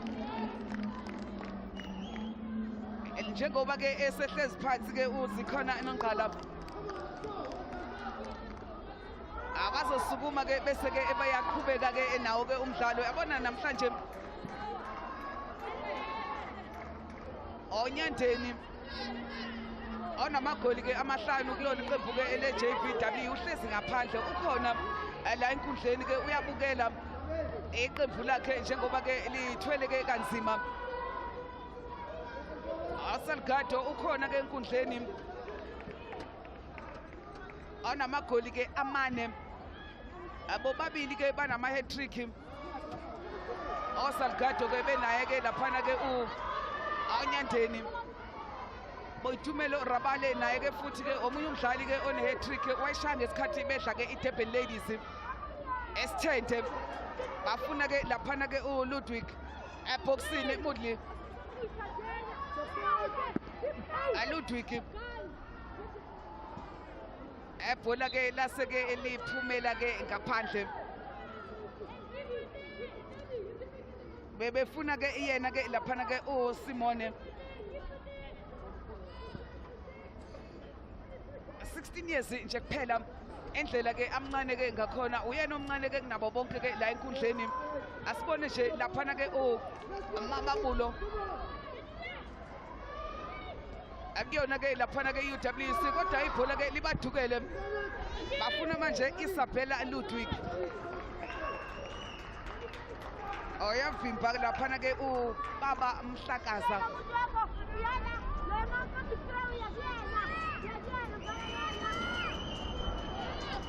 ayabona ke abalandeli ke la enkundleni bafuna igoli manje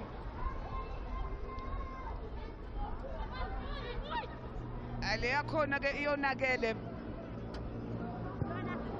amagama ke lombona ke lapho ke esithombeni former under 17 under 20 player le awase Stellenbosch ali abaphunyuka ibhola ke laphana ke captain Amotawu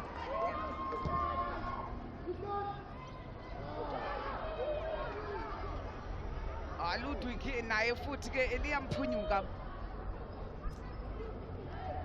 yabona ke le season ayifani ngempela ke namanye amasizini njengoba ama team ewu16 manje ngesizini edlule kade ke ewu14 akunzima ngempela ngoba ke akekho ufuna ukudliwa izembe njengoba ke laphana ke besezantsi nje oTsunami ano Golden Ladies kunzima ukuqoqa amaphuzu hayi bazozisola ngempela sibone le true ball akaFiona ngakwesokudla ibhola liphumele ngaphandle othiwa udlale ke esengaphandle ijubane hayi ke ngathi alikho ke laphana ke kuyena ke oFiona Ndlovu but ufikile ebholweni Thuli I thought makafika she could have played the first time cross because there were numbers that were go inside the final third.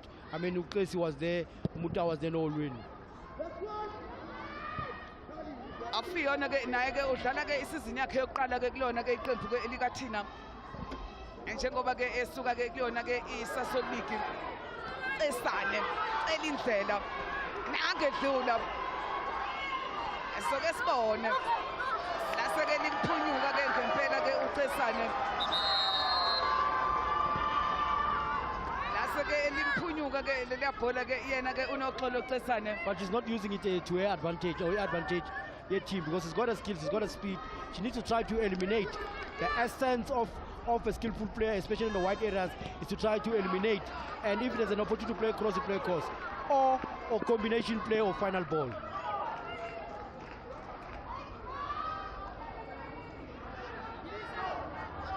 I throw in Mamabulo.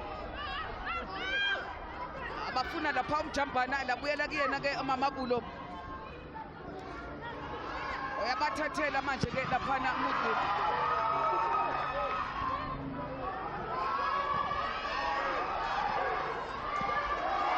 Mahlawula Robin umuntu nangeliveza Mahlawula nanke elmosha ke ibhola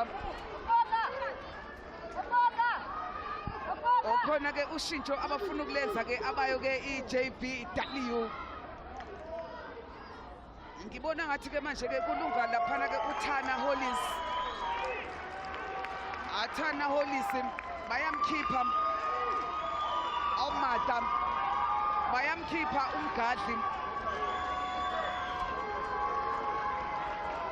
ongena ke yena ke uThana Hollis ushintsho lokuqala olwenziwa iJVW I think it's a straight swap. You want here to be a reference point because sometimes they play in the midfield, but they don't have a reference point to come out from that midfield. So the swap is very simple.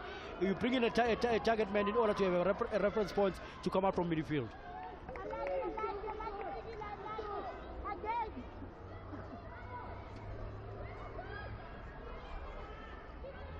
Mama Bulo obuya nebhola ke elayo ke i-WC oyahlehla uyiqala kumhlakaza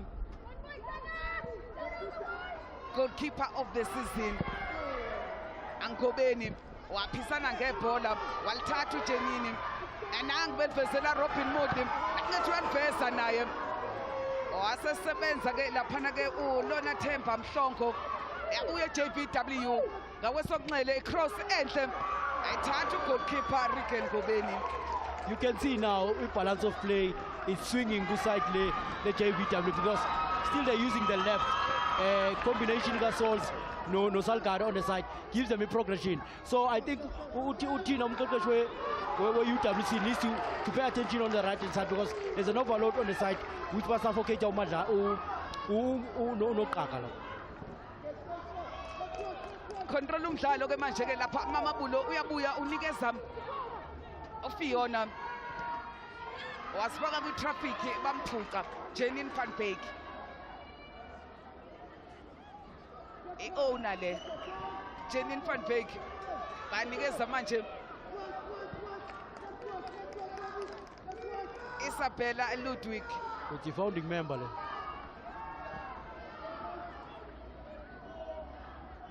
Fiona futhi abuyile ngale ngakwesokudla manje uFiona nangu la e-center Mjambana Kapteni Mutawu bazama ke ukushaya ke bekude kodwa leliya bhola limhluphi nje goalkeeper Robin Moodley 26 years naye 35 caps kulona iqembu ke elesizwe unamagoli amabili angucesane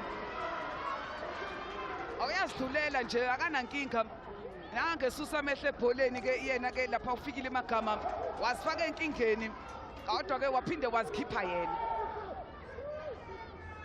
Amhlongo abona le center back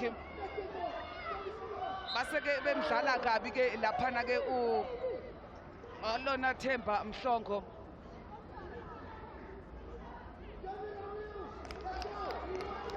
bathola ke i-free kick nangu ke la bemthinte khona bamnyathela nje phezu konyawo ke enyathelwa uIsabella Ludwig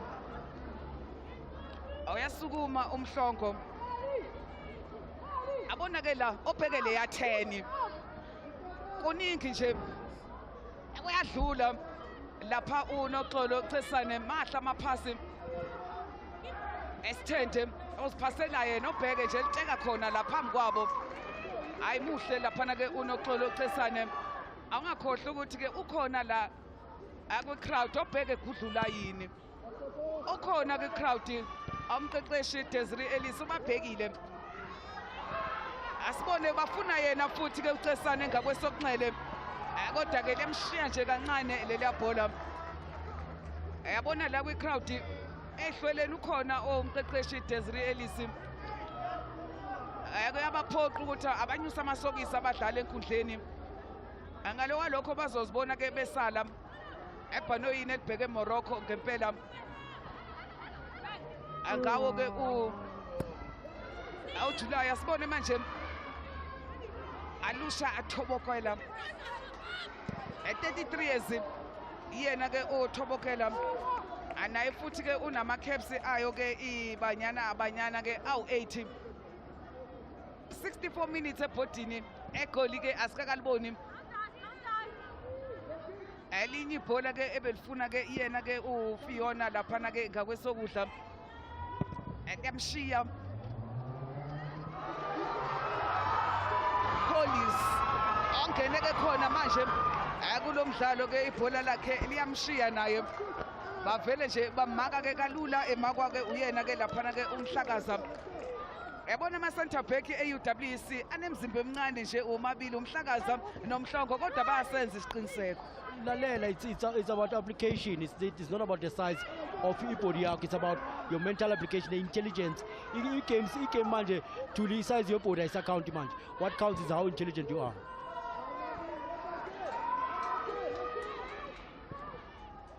Janine van Veek uyalwela ke leli bhola. Uyaliveza ulishiya ke kuyena Ludwig. Labuyela ku Janine. Across ya Janine iphelele ezandleni. Ezakhe ke uRigeli Ngobeni. Salgado bayamthathela Salgado. Thobokela emuva khona ke lapha Khodani Manyanya. Ngakwesokunxele kade ke inyamalele laphana ke Simone. Ebhola ke elide lingena ke eboxini. Kothiwa ke akalithathe ke laphana ke goalkeeper. Awayo ke laphana ke i-UWC. Ezinye ziyezinguquko la. Ziyeza ezinye izinguquko asibone nje la aGabriela Salgado. Ongakwesokudla manje oSalgado. Cross kaSalgado. Phezu kwepali bekuzama ke uThana Hollis.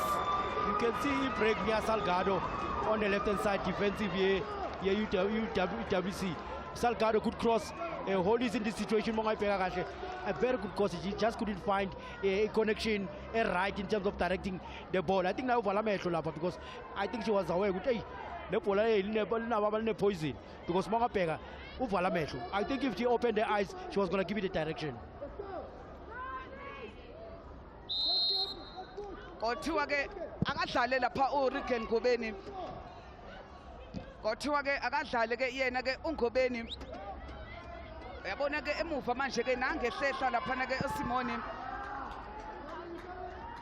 Ngoba ke incindezi ikhona. Wase ke dlala kahle. Amokelanki chika kamnandi. Wayiphasa wayishiya ke kumagama. Bathola ke ithuba lokwenza ke ushintsho abayo ke i-UWC bavele badonsa yena ozikhona anongqala kungena uSinegugu Zondi.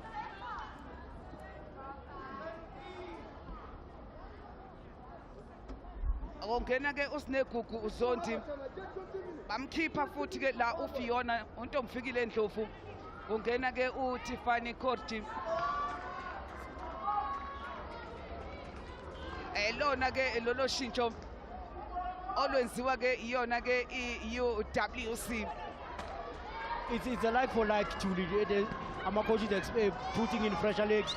Obviously the view of things single goal. Hence I said let games of decide a standard situation or individual brilliance because the game is so tight. Both teams are eliminating each other. Every time another team is a petit ball, you can see the speed of how they try to press in order to take away the playmaking space. Oyena ke la uZonto ungena khona manje njengoba sebemdlala ke eKabi ke yena ke uSinegugu uZonto owaseMaritzburg ayena ke uZondi uke wadlalela ke neqembu ke layo ke eDurban Ladies waphinda futhi wadlala ke kuyona ke iDUT ake wadlala futhi eqenjini lesizwe lika under 20. Ngiyakhumbula ke ngo2018 ngesikhathi ke laphana ke edlala ke kuyona ke laphana ke iSunflower eba ke champion bayo ke iSasoli yena ke uSinegugu awuZondi omunye ke wabo captain akulona ke leqembu ke layo ke iUWC bathola ke ifree kick eshawa umhlongo. Janine uhlehlile nangemuva manje la emaka khona akuzomela bathole ke ikhona na kanjani abe UWC lapha.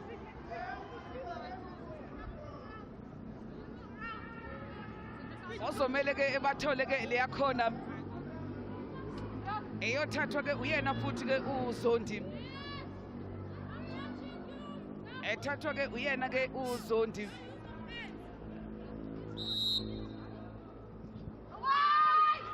Oyayiphakamisa ke ifuna amakhanda lapha. Hey, awalibamba. Laphunyuka ugoalkeeper. Nayi ke manje futhi eyabuya.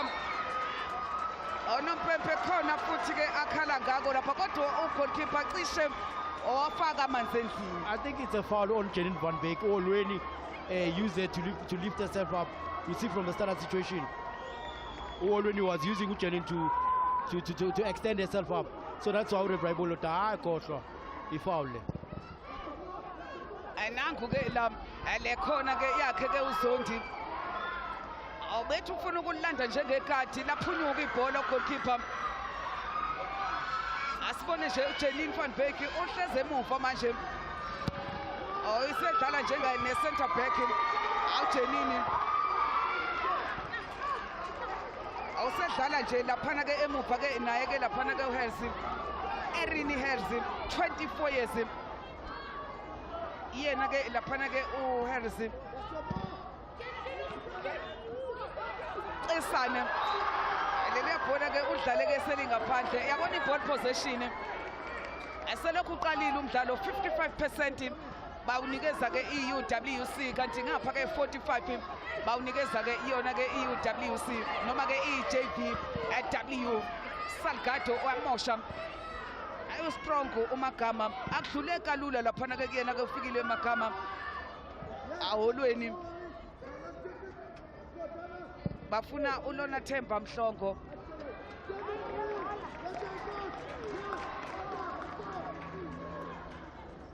A 19 minutes esele manje elanga ngempela ke eliyoshona egoli asiliboni umdlalo wona ke umnandi ushoda nje ngegoli. Angiyethemba futhi ke nesitwele ezila inkundleni singahlokoma ngempela ngase ngene nje igoli. Gabriela Salgado, Robin Mudley, Alusha center bafuna ngale ke manje ke uSimone.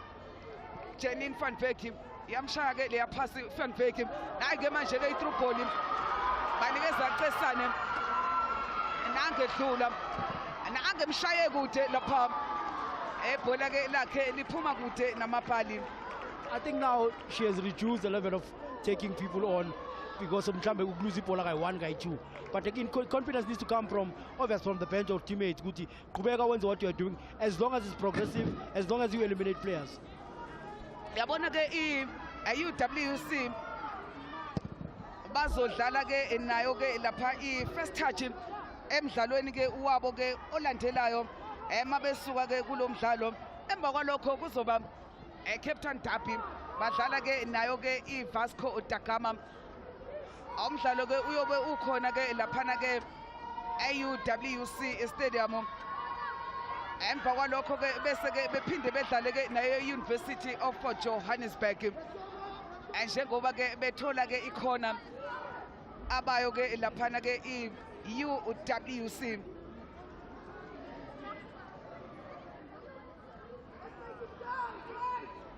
Awuzondi uyena ke othatha ke leya khona.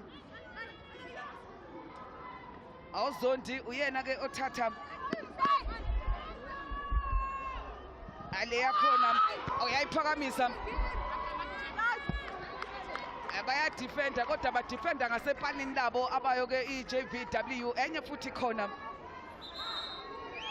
Athina sonke mbuli lo umqeqeshi awayo ke iUWC aphinde futhi abeke isekela ke lakhe ke uDesiree Ellis eqenjini ke lesizwe ibanyana abanyana uhlezi phansi uJanine van Beek.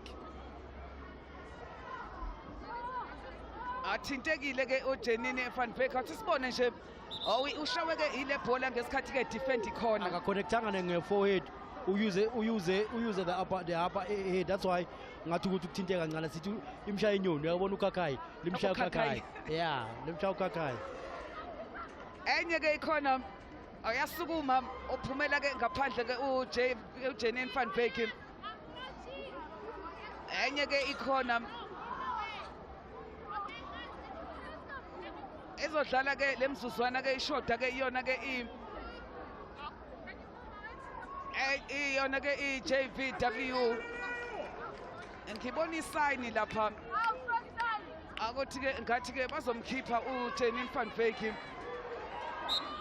Asibone nje le khona efuna amakhanda kodwa uyayithatha goalkeeper oyalinga unikeza Robin waqalaza ngapha nangapha wafaka ijubane waseliveza awucesane madoda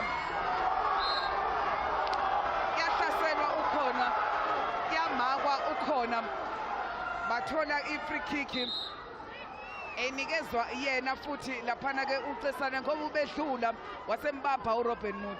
A good defensive play from Ucesane. It shows also the modern way of a winger who's able to defend. Look at how she comes out from defense to attack. He's kept on using his skill circle, which is nice. Izona ke ihlele ke esikhona ke lana ke enkundleni namhlanje badele amakhaza badela konke bafika ke la eStorock Park akuzo kweseka ke iHollywood Bets Super League. Athi sibheke nje ukuthi ke iJVW yona emidlalweni ke yayo ke olandelayo ke bazodlala nani njengoba ke bezodlala ke neTUT ethola isibhaxu sika 5-1 namhlanje eyona ke iTUT emva kwalokho izohamba ke iyodlala ke nayo ke iThunder Birds. Lo mdlalo yobukhona la kule nkundla esikuyona ke namhlanje emva kwalokho bese kuba ke iJVW idlale ke neSundowns iyona ke eyobe ivakashele ke iSundowns eLucas Moribe Stadium ngekavumi unompempe lapha awuyasifaka isandla ephaketheni babiza uLona Themba Mhlongo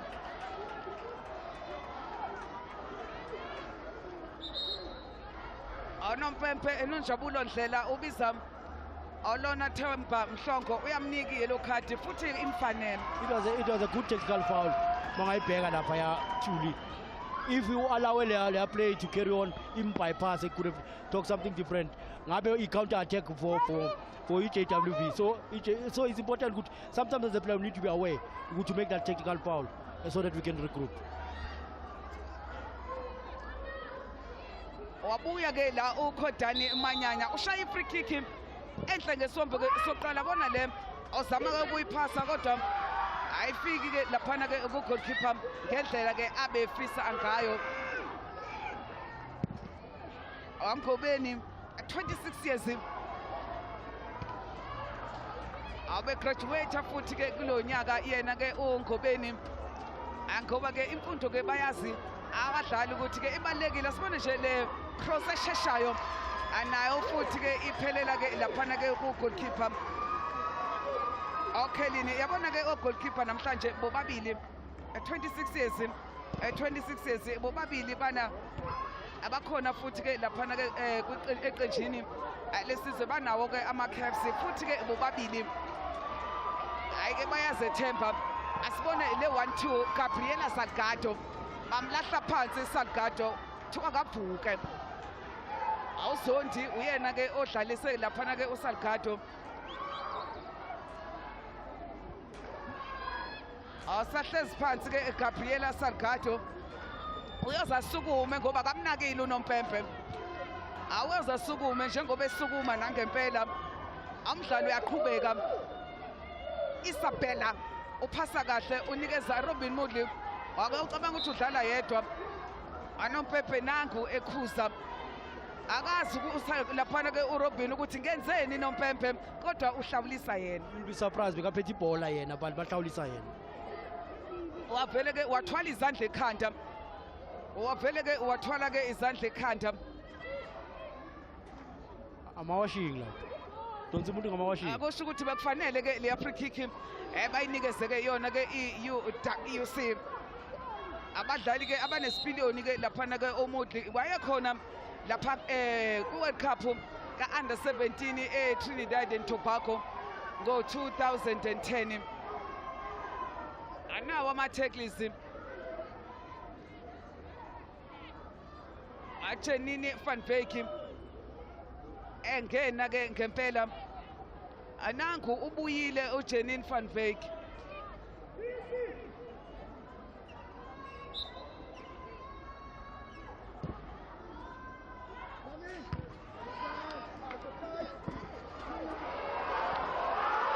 Enoxolo Xesane. Anangu nqamula sala phansi. Yabona isupport Gabriela Salgado bamphuca. Alusha hey bahlezi phansi manje uSalgado uyaza sukuma unompepha kayingeni indaba yakhe uyasukuma nangempela amhlongo awuholweni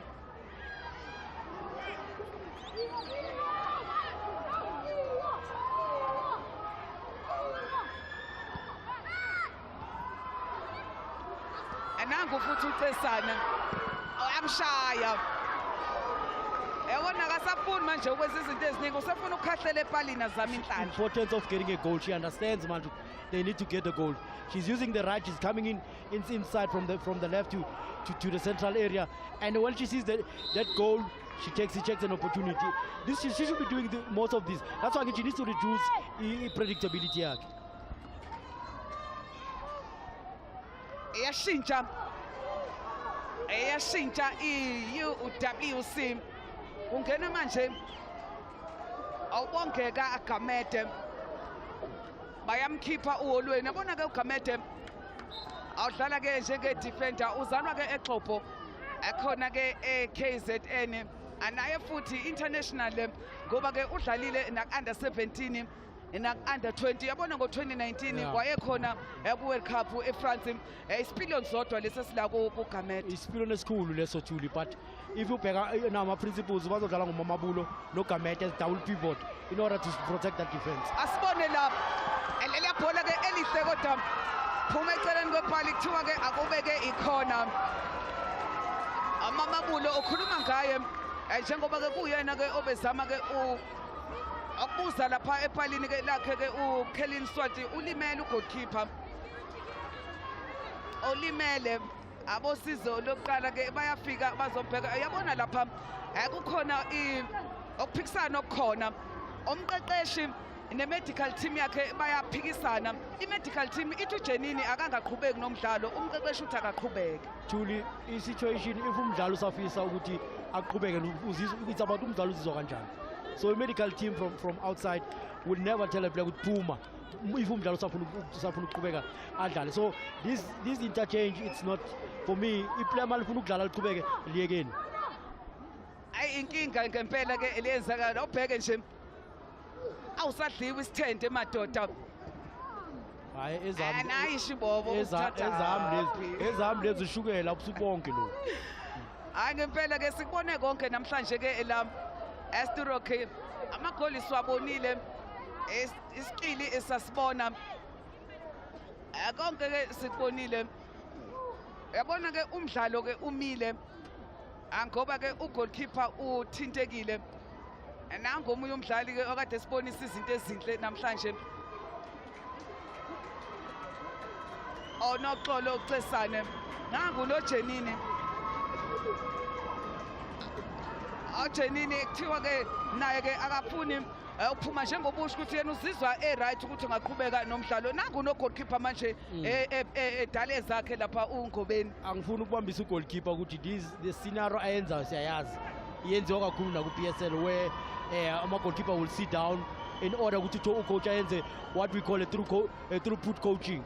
So uTina called all the players, said to goalkeeper sit so that things okay information. We're almost 7 minutes away from game iphele. We need to keep the constant level very high. So it's about coaching intelligence la ukuthi biza team yakho keep ahlala kancane phansi. Yabona uSalgado namhlanje kulomdlalo ezona ke lezi ke akade ke ezenza osukela ke umdlalo ke uqalile edlula ngempela ke laphana ke ngakwesokunxele kodwa engavumi yena umhlakazi obheke lidla ngesithende uyena ku Salgado loya nayi ishibobo ebuya ku Salgado nayi ne free kick ebeyibuya kuyena uGabriela Salgado njengokapteni nayi ne cross abekuyena futhi uSalgado elibeka ngqo ekhanda ke lakhe lapha uThana oholisi kodwa ke ngeshwa awangaqedela ke yena ke oholisi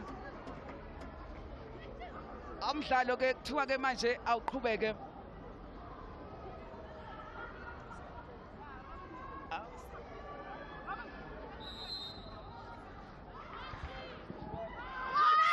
ekhona ayayo ke i-UWC kodwa ke iphuma ke eceleni kwepali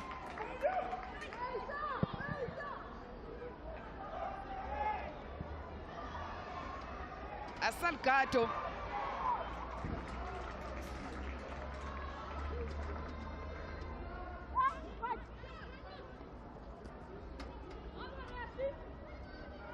Salgado Arubin Angel Mosha awuzondi abenaye ke uGamede laphana ke emuva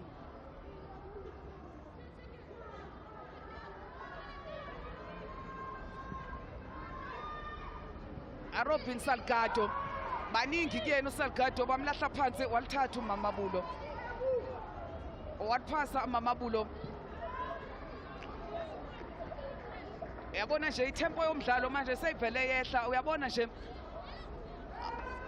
ukuthi ke ayisivuthe awaqale ngaso umdlalo manje ayisiphelile abaqeqeshi ngempela ke bayafuna ukuthi bathole ke iphuzu elilodwa anangapha kodwa ke asazi ke lobugebengu obukhuluma ngabo ukuthi uthina ubethini laphana ke kubadlali bakhe nobe sebatshela ukuthi hayi asihlalene emuva manje si right ngo 1 point asdefendeni. No, it's about maintaining their defensive discipline. So asibone nje nangu uCesane uMamabulo uCesane amokelange wadlula uJenil van Wyk uMamabulo oyaphuma ugoalkeeper Trubon enhle kodwa beyiqinile ifuna ke ukapteni wasehlala phansi naye. A good combination play lapha from Mamabulo no Mutau. It can only take an individual brilliance and a good team movement in terms of the patterns. Running ngempela ke ethi ke ujaha ke leya Trubon kodwa ke manje ke uhlezi phansi uthintekile athi sibone lenkundla ngempela ibaqedile abadlali namhlanje abona namhlanje lenkundla okwesibili ke umdlali ke enzeka into ke ecishe ifane nakumdlalo weSundowns neTUT kube ke isimo esifanayo abaqeqeshi bami ngenyawo kodwa ke okhathazeke kakhulu ilo olinyalelo ke umdlali ukapteni obheke nje obesethi nje uyabreaka manje ngoba ke kukho ebeza kwenza kulela bhola wase nje eshiblika wasephicika kabuhlungu noTlailane wayo ke iTUT wenzeke isimo esifanayo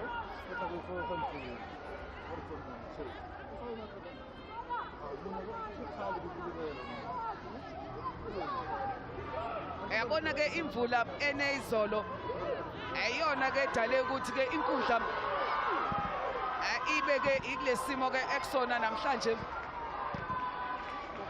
amaMabulo ethu uyaliveza uyabuya ngempela ke laphana ke uAmogelange uMotawu oyabuya ke ukapteni awethu UWC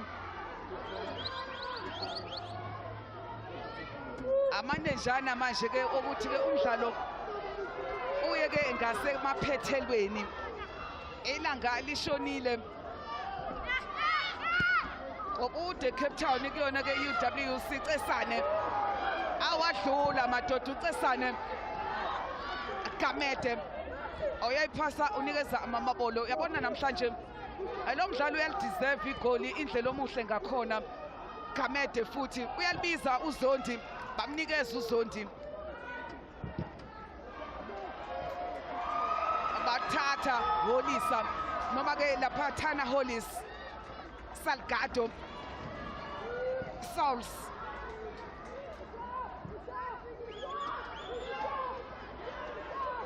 amjambane ijubane angakwesokudla ulindi support Zondi inondaba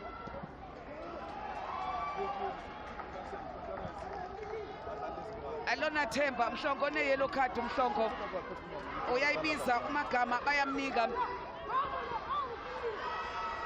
nangedlula lapha edlulisa Isabella Ludwig ubuyile ukapteni Amogelange Amotawu Gamete Cesane madoda nangedlala kabi Isabella Ludwig yabona leqembu la UWC aliyakhombisa namhlanje ukuthi ke alishayanga iSundowns ngephutha lihlanganiswe kahle leqembu li strong likunakho konke nje okudingayo ngoba kusukela epalini bano goalkeeper sezingeni eliphezulu linabadlali abasezingeni eliphezulu abalwayo asibone le free kick ezoshawa uLona Themba Mhlongo bathi akayiyeke ishawa uZondi 90 minutes ihlangene kuthiwa kuzowengeza 6 minutes obheke nje lenkundla ukuthi ke iyashiblika Cesane waqonda ngqo ayena uCesane Zondi phezu kwebhali bathwala izandla emakhanda balifuna ngenkani igoli manje abe-UWC Mshilo Thuli ngathi izothatha individual brilliance or a special goal or a standard situation. You look at Uzondi lapha taking a shot, unlucky in that situation, but everything was done correctly in terms of the power. Uzondi ongene ke esombeni ke esesibili engena ke endaweni ke ikazi khona noNgqala nange manje eSimone Janine van Beek Robin Mudlinga wesokunxele awuyalithola leliya bhola ke uRobin asibone manje ke lapha akodwa khona ugoalkeeper waseyihlomisa eyihlaselisa awubheke nje uCesane yabona namhlanje awuyena umdlali wami ovelele la enkundleni ayibeke esifubeni nangedlala kahle noIsabella Gamete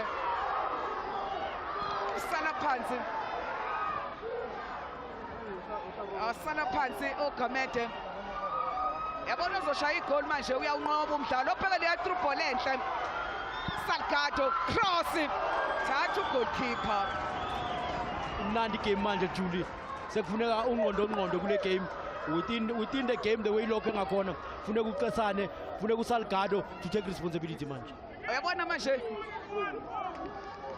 nanke laphana ke uGamete offside leya kodwa ke sizoyibona liphakeme iflag elomsisi kaNompempe ayiyo thi iyona impela ke offside uyibonile umsisi kaNompempe ayibone ngempela ke laphana ke umsisi kaNompempe Salgado uyayibiza Isabella abamnika alifiki kuyena lahlangana noRobin jersey number 10 bamdlala kabi kuthiwa alibuye kodwa ibhola kube ele JVW Gamete uyena ke okade maka ke lapha uRobin awuyasukuma uyaqhubeka nomdlalo nangelithinta sisanda madlala balithatha uCesane wanikeza lapha Amogelange Amotawu Mjambane amamabulo wamphuca Salgado yabona manje kuyadlalwa umqondo bowumuhle kodwa ke wangayikala kahle iphasi yakhe Alusha Ozondi manje uyalibiza uCesane baliphakamisa bamnikeza uCesane waselivala nangu uCesane nangethena awuthena bathathu kuyena yazi umuntu amosha into enhle nje wavele nje wamosha asibone nje leminyakazo yokugcina uSalgado yabona noSalgado udlalile namhlanje Jenini oyamosha emdala nje uJenini wavele ke wamosha lo mdlalo uzophela ngale draw ngoba manje amehlama sethe njo lapha kunompempe amehlo ami manje ke abheke unompempe lo mdlalo nje uzophela asibone nje lemzuzwana ke ukuthi awenze njani Simone uyaliphosa 16 years kuphela naye futhi odlale kahle namhlanje Mamabulo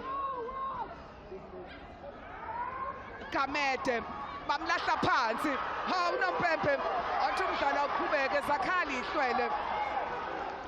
Ihlwele Mamabulo uCesana uyalibiza abambona nangegcene eboxini uCesana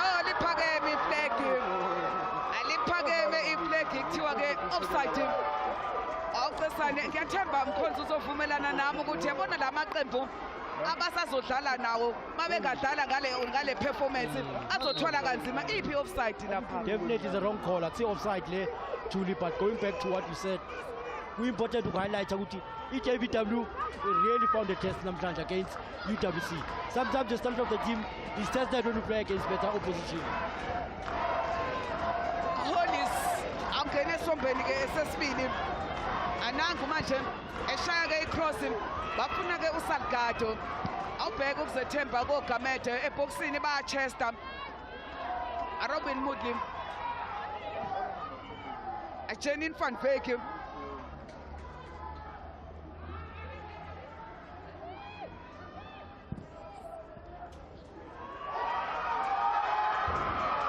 asibone laphana ke goalkeeper ephuma nalo anangu ke unoxolo Cesane 22 years awuzalwa ke laphana ke eGugulethu namhlanje akwenze konke kwalakona nje igoli ukuthi ke akalitholi njengoba ke iqembu lakhe liseneqanda kanti ke nayo ke iJVW iqanda anompempe nange ishakanye eshakabili eshakathathu uyawuqeda ke umdlalo ophela ke sithi ke anothi JVW anothi UWC nayi le offside iphi offside siphiwe la. Definitely wrong call from Unompempe or the assistant yakhe on the other side. It's not an offside. Yabona ke la awuCesane obese obhekana 1-on-1 no goalkeeper angazi ke ukuthi obezofika ke enze njani kodwa ke umdlalo ke uphelile zabelana ke amaphuzu akusho ukuthi ke 16 points kuyona ke manje iJVW isahlezi number 1 kanti ke iUWC yona ke izoba ke na 11 points njengoba ke ebethole ke elodwa abesicishe ke ilingane ngeball possession 46 JVW kanti ke University of Western Cape 54% ama offside 6 kuyona ke iUWC kanti ke 2 kuyona ke iJVW amakhona 3 kuyona ke iJVW 5 kuyona ke iUniversity of Western Cape. Yabona ke amawubheka futhi nawo ke ama-cross ukuthi awu-8 abuya ke kuyona ke iJVW kanti ke mathathu abuya ke kuyona iUniversity of Western Cape 15 ama-tackles eJVW 14 kuyona ke laphana ke UWC izona ke inamba namhlanje njengoba ke sizigoqa zonke intambo la eSturrock Park Stadium sithi ke not JVW not UWC siyakuyena ke lapha uvusiwe uMapholova lapha ku touchline. Ngibonge kakhulu ukuthulisile Mia kanye futhi naye ke uSphiwe Mkhonza holding it down in commentary and analysis for us here in this encounter. And it is of course now a good afternoon to Mahlako Mahlakwane, Hollywood Bets area manager for the province of Gauteng, here to of course announce the player of the match in this encounter. Please reveal that player for us. Thank you, V. Our player, our Super League, Super player of the match is Noxolo Cesane.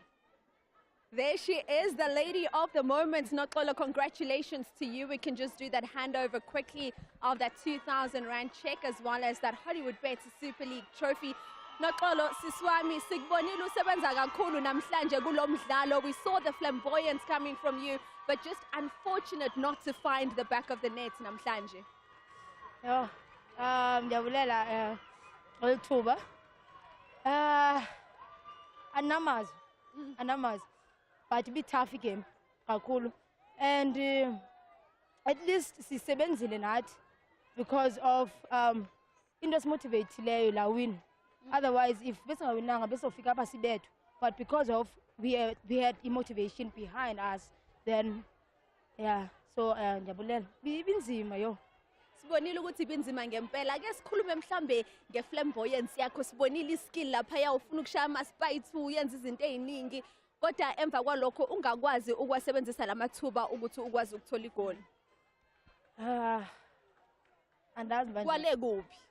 Andazi banzothini. Andazi I tried God to move forward and get myself a goal and for a team first okokuqala ngifumane for the team so that sizoba relief and andizamile now and ne team yonke izamile and it's not only me because if bengasebenzanga kanzima ndizokwazi ufumana the goals ndimomoshileyo because of I could have just nqande nami kwi offsides otherwise I team nisebenzele nami. Usakhuluma ngezi offside ake sikhulume ngale abayibiza ukuthi offside nje phambi kokuthi umdlalo uzophela uzizwa kanjani ngaleyo ngokubona kwakho? Zonke bengesizonke because I had to ndizijonge mna because ngixela like ne coach yami yakwazi umxelela nithethisa ba kufuneka uzijonge xa udlala wing uzijonge ndingazikwazi ba offside and le yokugqibela it was worse but bengazothini nami into in charge ngorefli ngaphakathi so I had ba qhubekeke ndenze le nto funeke ndiyenzile. Noxolo, I can tell you ukuthi thina siyibonile replay ubungekho offside dadwethu. Congratulations to you for getting player of the match. Yes. That is Unoxolo from Vele Yona EUWC player of the match here today. We are now joined by her coach Tina Sonke Mbuli. Coach, ngombono wakho umdlalo wanamhlanje uhambe kanjani for iqembu lenu? We saw it was also really a physical game on really what was a difficult pitch to play on. Tough game as expected, and the pitch didn't make things easy for us. It was very heavy. That's why I had to make those 2 quick subs second half because I felt like we were lacking intensity or our speed of play was too slow first half. That's why we made those two subs. Otherwise, the pitch was too heavy. And we are lucky we came out here with the draw.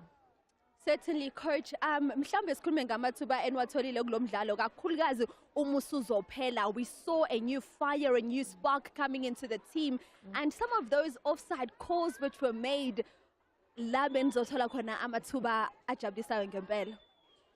I'm not happy with the chances we created. We are normally a team that creates and sometimes have clear cut chances, and we didn't have that today. From the chances that we have, it was very difficult to score. I'm not happy with our offensive play. I don't want to lie. Coach, now taking in what has happened here namhlanje nizilungisela kanjani for umdlalo wenu olandelayo la nizobe nidlala khona ne-first touch? I was saying to the players, they must not take first touch for granted. Don't look at the current results. They're a team that we know that they are very strong. So again, I expect a tough match from them, but we come prepared. We are playing at home next time. Congratulations, coach. Thank you. Of course, it is a congratulations for just a single point here today. We are now joined by the coach of JVW, Mahama Musa Arthur. Coach, when we spoke at the beginning of this encounter, we spoke about how you were going 4-5-1 to start because you wanted to dominate play in the middle of the park, not quite the way that you wanted it to turn out here today. I think anyone who is involved in women's football should be credited.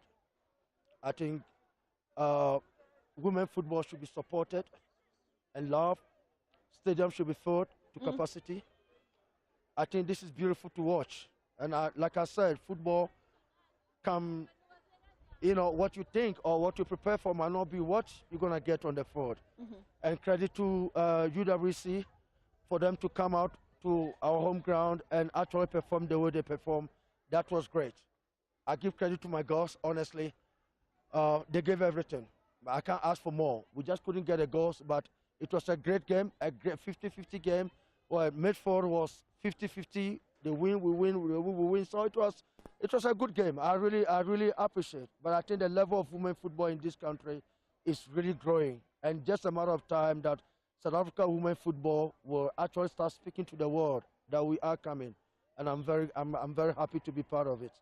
I think all of you involved in women football, I salute you all.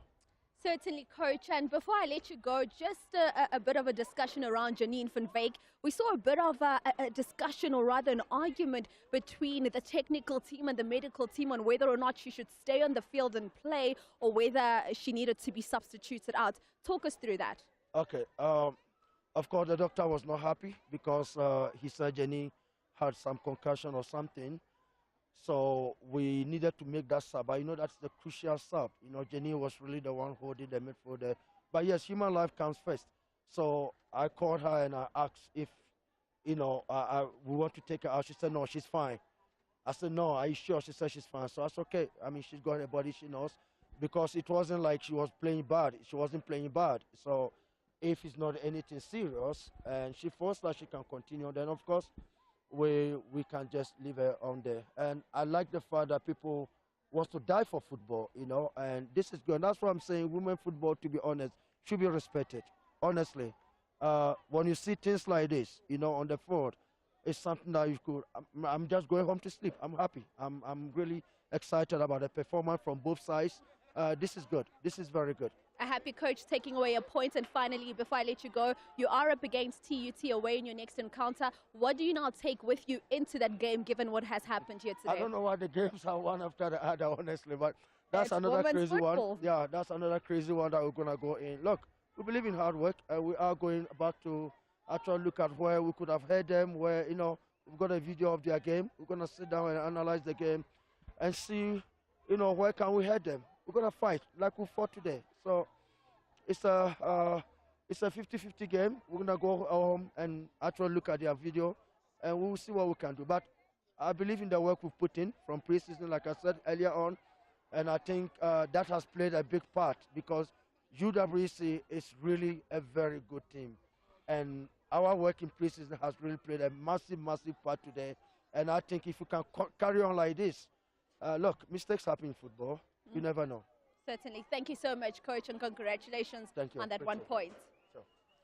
That is, of course, Coach Arthur of JVW talking about how he is happy with the outcome of the result here today. And he really is right in that it was a 50-50% game. They matched each other out in every single instance, particularly if you look at that score sheet. But JVW obviously having better chances in that first half, not quite able to capitalize on them. And of course, he was just talking us through Janine van Wyk and the medical team saying she should have been substituted out because she did have a concussion. And Janine, of course, being the woman that she is, saying no, she's fine to continue and play. And for Coach Mbuli on the other side, not quite happy with the opportunities that were created by her side here today, saying moving into their next encounter, they really need to make sure ukuthi amaphuthuba abawakhandayo are crystal and that they are able to convert from them. And that's how we wrap things up here at Stuart Rock Park Stadium kulo mdlalo wethu wanamhlanje, where we saw JVW as well as UWC play out to a goalless draw. From myself, Uvusiwe Ntokazi yakwaNgcobo, and the rest of the team here, it's a good evening to you. We now take you through to an ad break and a final analysis of the game from the team in studio.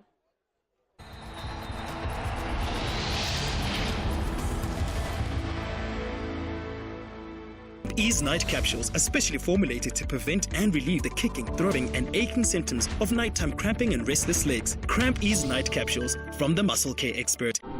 In moments of panic, pressing just one button could save your life. Protect Me from Emergivac gives you access to a panel of armed response providers anytime and anywhere within all major metro areas. Using smart technology, Protect Me will pinpoint your location and automatically connect you with the nearest armed response unit. From just 249 Rand per month, Emergivac benefits include 24-hour armed response, road and air medical evacuation, private hospital admission guarantee, roadside and home assistance services. Sign up today. SMS PROTECT to 40777 and we'll call you back. Emergivac's insured benefits are underwritten by Clientele Life.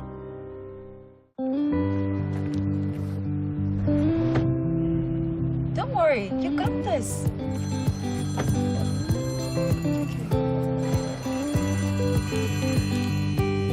You make the world go round.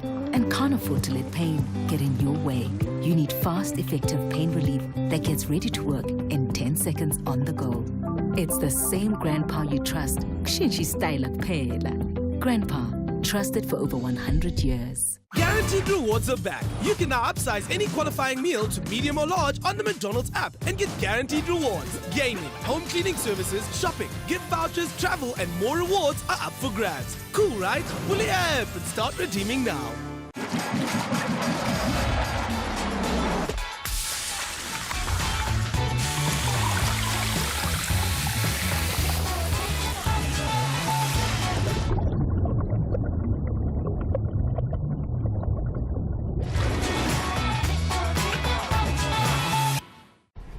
Give it your all with new Clear for Men Active, the only fast-absorbing lotion and cream with Pro Moist. Clear for Men, made for men. Use Sensodyne Repair and Protect with Deep Repair. The science is pretty amazing. It really goes deep and repairs tooth sensitivity. The science is there. It's going to improve their quality of life in a big way. So this is the first thing I recommend. Mom's got a headache. Get Calpol. Calpol tablets release medicine 5 times faster than standard paracetamol tablets to relieve pain, fever, and headache, so you can get back to life fast. Calpol tablets for pain and fever release medicine 5 times faster than standard paracetamol tablets. Now for adults.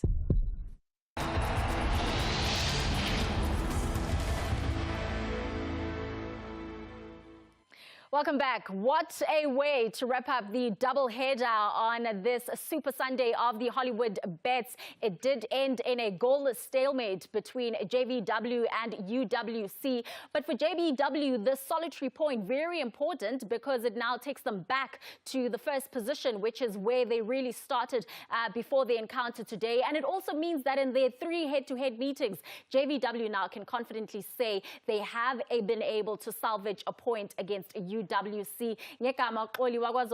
still have Usimpiwe Dludlu kanye noGloria Brown in studio to analyze this very dicey 90 minutes that we've seen. How would you wrap up this match? I think it was a great boxing match using feet and soccer boots on that 90 by 120-meter box because both teams went with 4-3-3. One was playing with 2 defensive midfielders, one with 1 sitter. And you could see that midfield battle was a serious one because you could see them combining 1-2 passes and taking the ball wide. Both teams had the same strategy, so they cancelled each other out, and it made it easy for the goalkeepers to be able to just, not make drastic saves because then everything was started in the midfield, then sent wide. When it came to crosses, the goalkeepers collected that, and both teams, they kept each other's attackers away. That's why Gunama shot at goal Amani.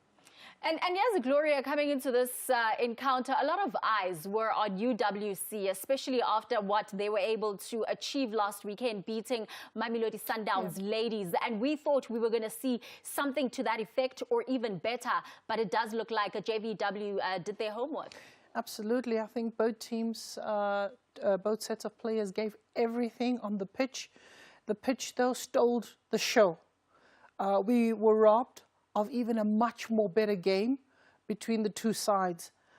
2 coaches whom you've got to give credit to for great analysis of opposition. This was absolutely tight in all areas. For me, there were so many players of the match. You look at it, goalkeeper Riegel was in it. You look at a number of players, Simone Souls, a fantastic day at the office. And you've got to look at people like Robin Moodley.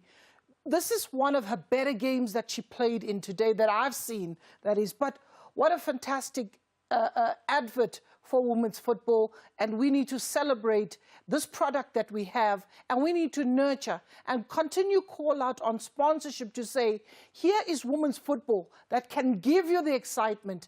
We used to seeing goals. But even though we didn't get a goal, but this match was enough to keep you on the edge of your seats to say, man, well done. And we'll go ahead and say a great game indeed. It really was. From the very first minute right through to the 90th minute, it was really a cracker. And as early as the 22nd minute, in fact, we saw Kaylin Swart come through with a critical save. And in just this encounter, it really is going to be a battle of the goalkeepers. That's exactly what we saw. It's exactly that. And Ukanya Tracy Lapayana, if only she was a bit quicker off the mark when Undlovu played that pass, I think she would have been able to anticipate and sprint a bit quicker. Just Ugutawaz Gutafaginyaula can get it, but also great reading from Kaylin Swart, because she read the game, saw the weight of the pass, and was able to come out with such bravery as well. Because our goalkeepers got listening, they get kicked in the face and all that. She went in with her hands to make sure she kept a clean sheet. This is Banyana's number 2. And you got to, when she displays what she has, you know, the bravery, you have to give her credit. But I want to go back a little and look at Amu. Amu has been the dictator for UWC in the middle of the park. The way she's got calm and the reading of the game to ensure that she plays the ball out to the left-hand side, spotting the availability of Kanya. That was absolutely some great play. And also, Ntombi Ndlovu, not one of her better games, because she wasn't consistent throughout the 90. But for a player like Klesi also, she's really one to look out for, getting her positioning quite impressive, but just that pace that she needs to get her over the line still missing. Another player who really came out this afternoon was Bekelebeke Usalgado, and in that 36th minute had a set piece which could have been converted but just wasn't, Gloria.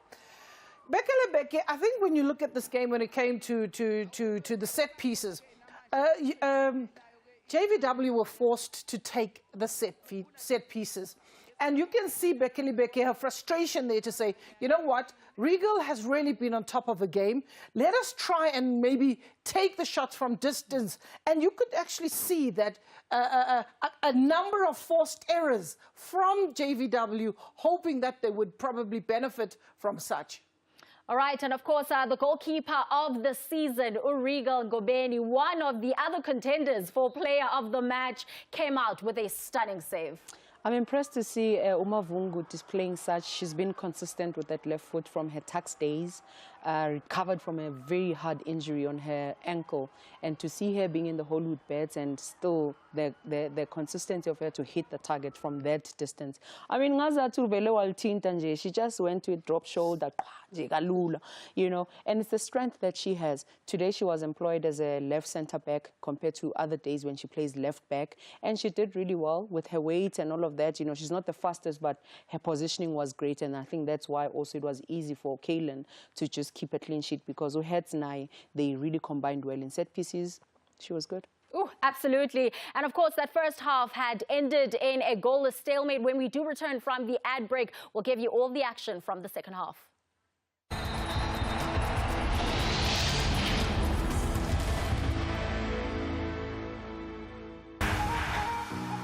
Discover the pure joy of bet games and lucky numbers.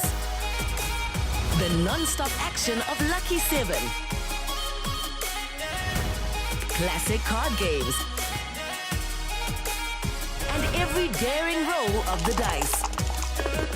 Along with the chance to reach max payouts that climb as high as 15 million rand. Visit betway.co.za. Okay, lipstick is for mommy, not the wall. Children, they are cute no matter what they do. But there's nothing cute about fever. Calpol starts to work on fever in just 15 minutes. Trust Calpol to work on fevers fast to bring back their cute smiles. Hi baby, I love you. Sabona mfana. Sabona go. Sikuma kahle sabona gogo. Sabona gogo. Ngoba ubhaka iTV awufundi. Qala futhi. I found a cricket. A cricket. Ngithekwe angifuni ukuphinde ukubona uphetha bona pop. Ho hang bakeng sa bothata ba gago. Ungakhathazeki. Siyakhathalela nasi sonke.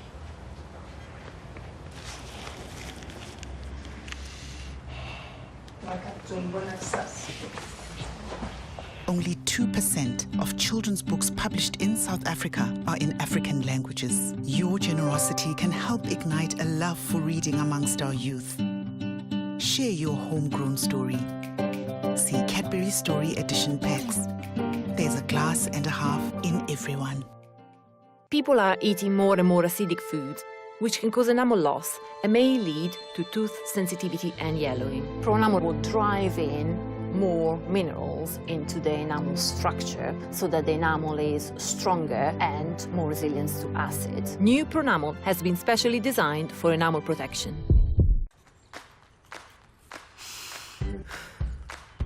Today is going to be a big day. Why do you always say that? What if today is the day that my boss finally notices all my hard work? Did you draw these? Yes, I did. Come by my office. Okay. Wow, that's so cool. Yes, and today you could score that winning try. Let's go.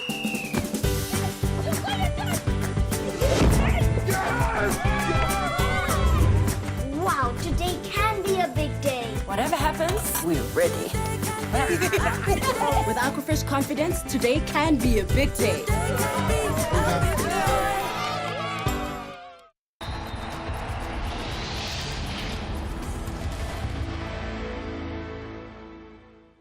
29 goals scored in this match week 6 of the Hollywood Bets Super League. But in terms of the match that we just showed you, it was a goalless stalemate. But for JVW, a very important point as they go back to the top of the Hollywood Bets Super League log. Now, in terms of the second half, these teams were still matching each other pound for pound, toe for toe. But Sibone JVW really coming out stronger of the two sides in the 66th minute.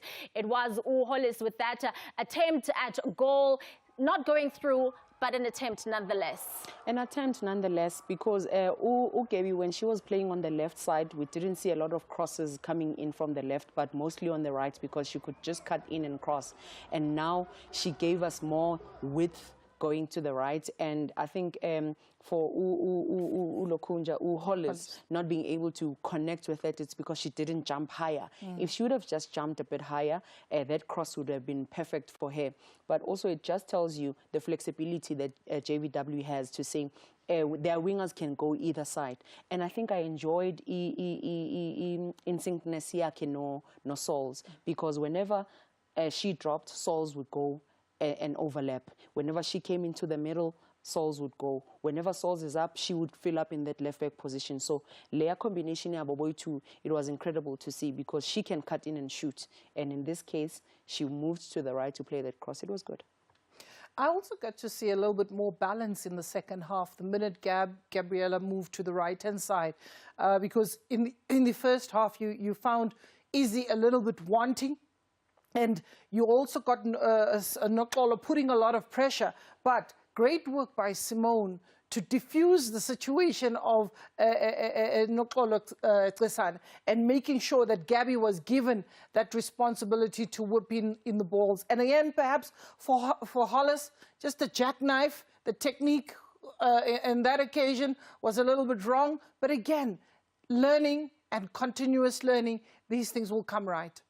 Sibulele Holweni, who had scored last week against Mamelodi Sundowns, was also hard at work today. Gota Okelen Swart was able to make sure they don't concede. She made sure they don't concede. Like we said, she's a very brave goalkeeper. And I'm enjoying what we are seeing when it comes to goalkeepers in the Hollywood Bets, because I think Coach Desri also now probably has 4 or 5 great goalkeepers that are in different teams. UWC has given us a goalkeeper. TUT has a couple of them. Mamelodi Sundowns does the same thing. EJVW, UWC. So you count them. Even when you go to other teams going in the bottom half. And that's what's great about goalkeepers now, because in the women's game, you always know to Zotolama central midfielders and all of that, but girls don't really want to be goalkeepers. Now, we are on TV, it also says to young girls, there's so many positions that you can play on the field, and it's beautiful to see them being so great at what they do. Dalat Law will tell you, I'm a goalkeeper, was no shy goal kick from pants. The centre back will come and kick all the time. It gets tiring. But the goalkeepers in these games, they put the ball down, but Kalipole move. It's modern football and how it's evolving to be great at what it is today. And it was good to see that because Coach Des was Lapana in the stands with all the other fans. She really has got good problems now as they build up to the African Women's Cups of Nations. I couldn't agree with you more, Chloe. It's important for the national coach to be part of these games and see what happens week in and week out. She's got to make a final selection and maybe a couple of friendlies before she really announces her final players for Morocco. And for her as a coach, you know that when you've seen a player and you've seen her more than one, you need to see consistent display. And that's what it's about, because in games like this, I mean, we were blessed today to see the top 4 of the country, JVW. You got to see Mamelodi Sundowns earlier on. And I mean, these are the players, the cream of South African football. And for her not to have been there, I think we would have also crucified her. Yeah, absolutely. And in that 81st minute, UWC wanted to end strong. Ukorki, begai substitute, wafika, wayenza wenzega. That's Gloria's favorite person on the field. She's probably the shortest, also comes from the under-17s, under-20s as well, from the Eastern Cape. So for me, it's the speed and her reading the game to say, I just need a touch and to take a shot, which is what you want to see from a winger when they come on, because the coach said she lacked speed in her game in the first half. That is UWC. So the subs that she brought on, also you saw a striker come in, 2 wingers come in, change of the fullback, because she wanted more speed in going forward. And that was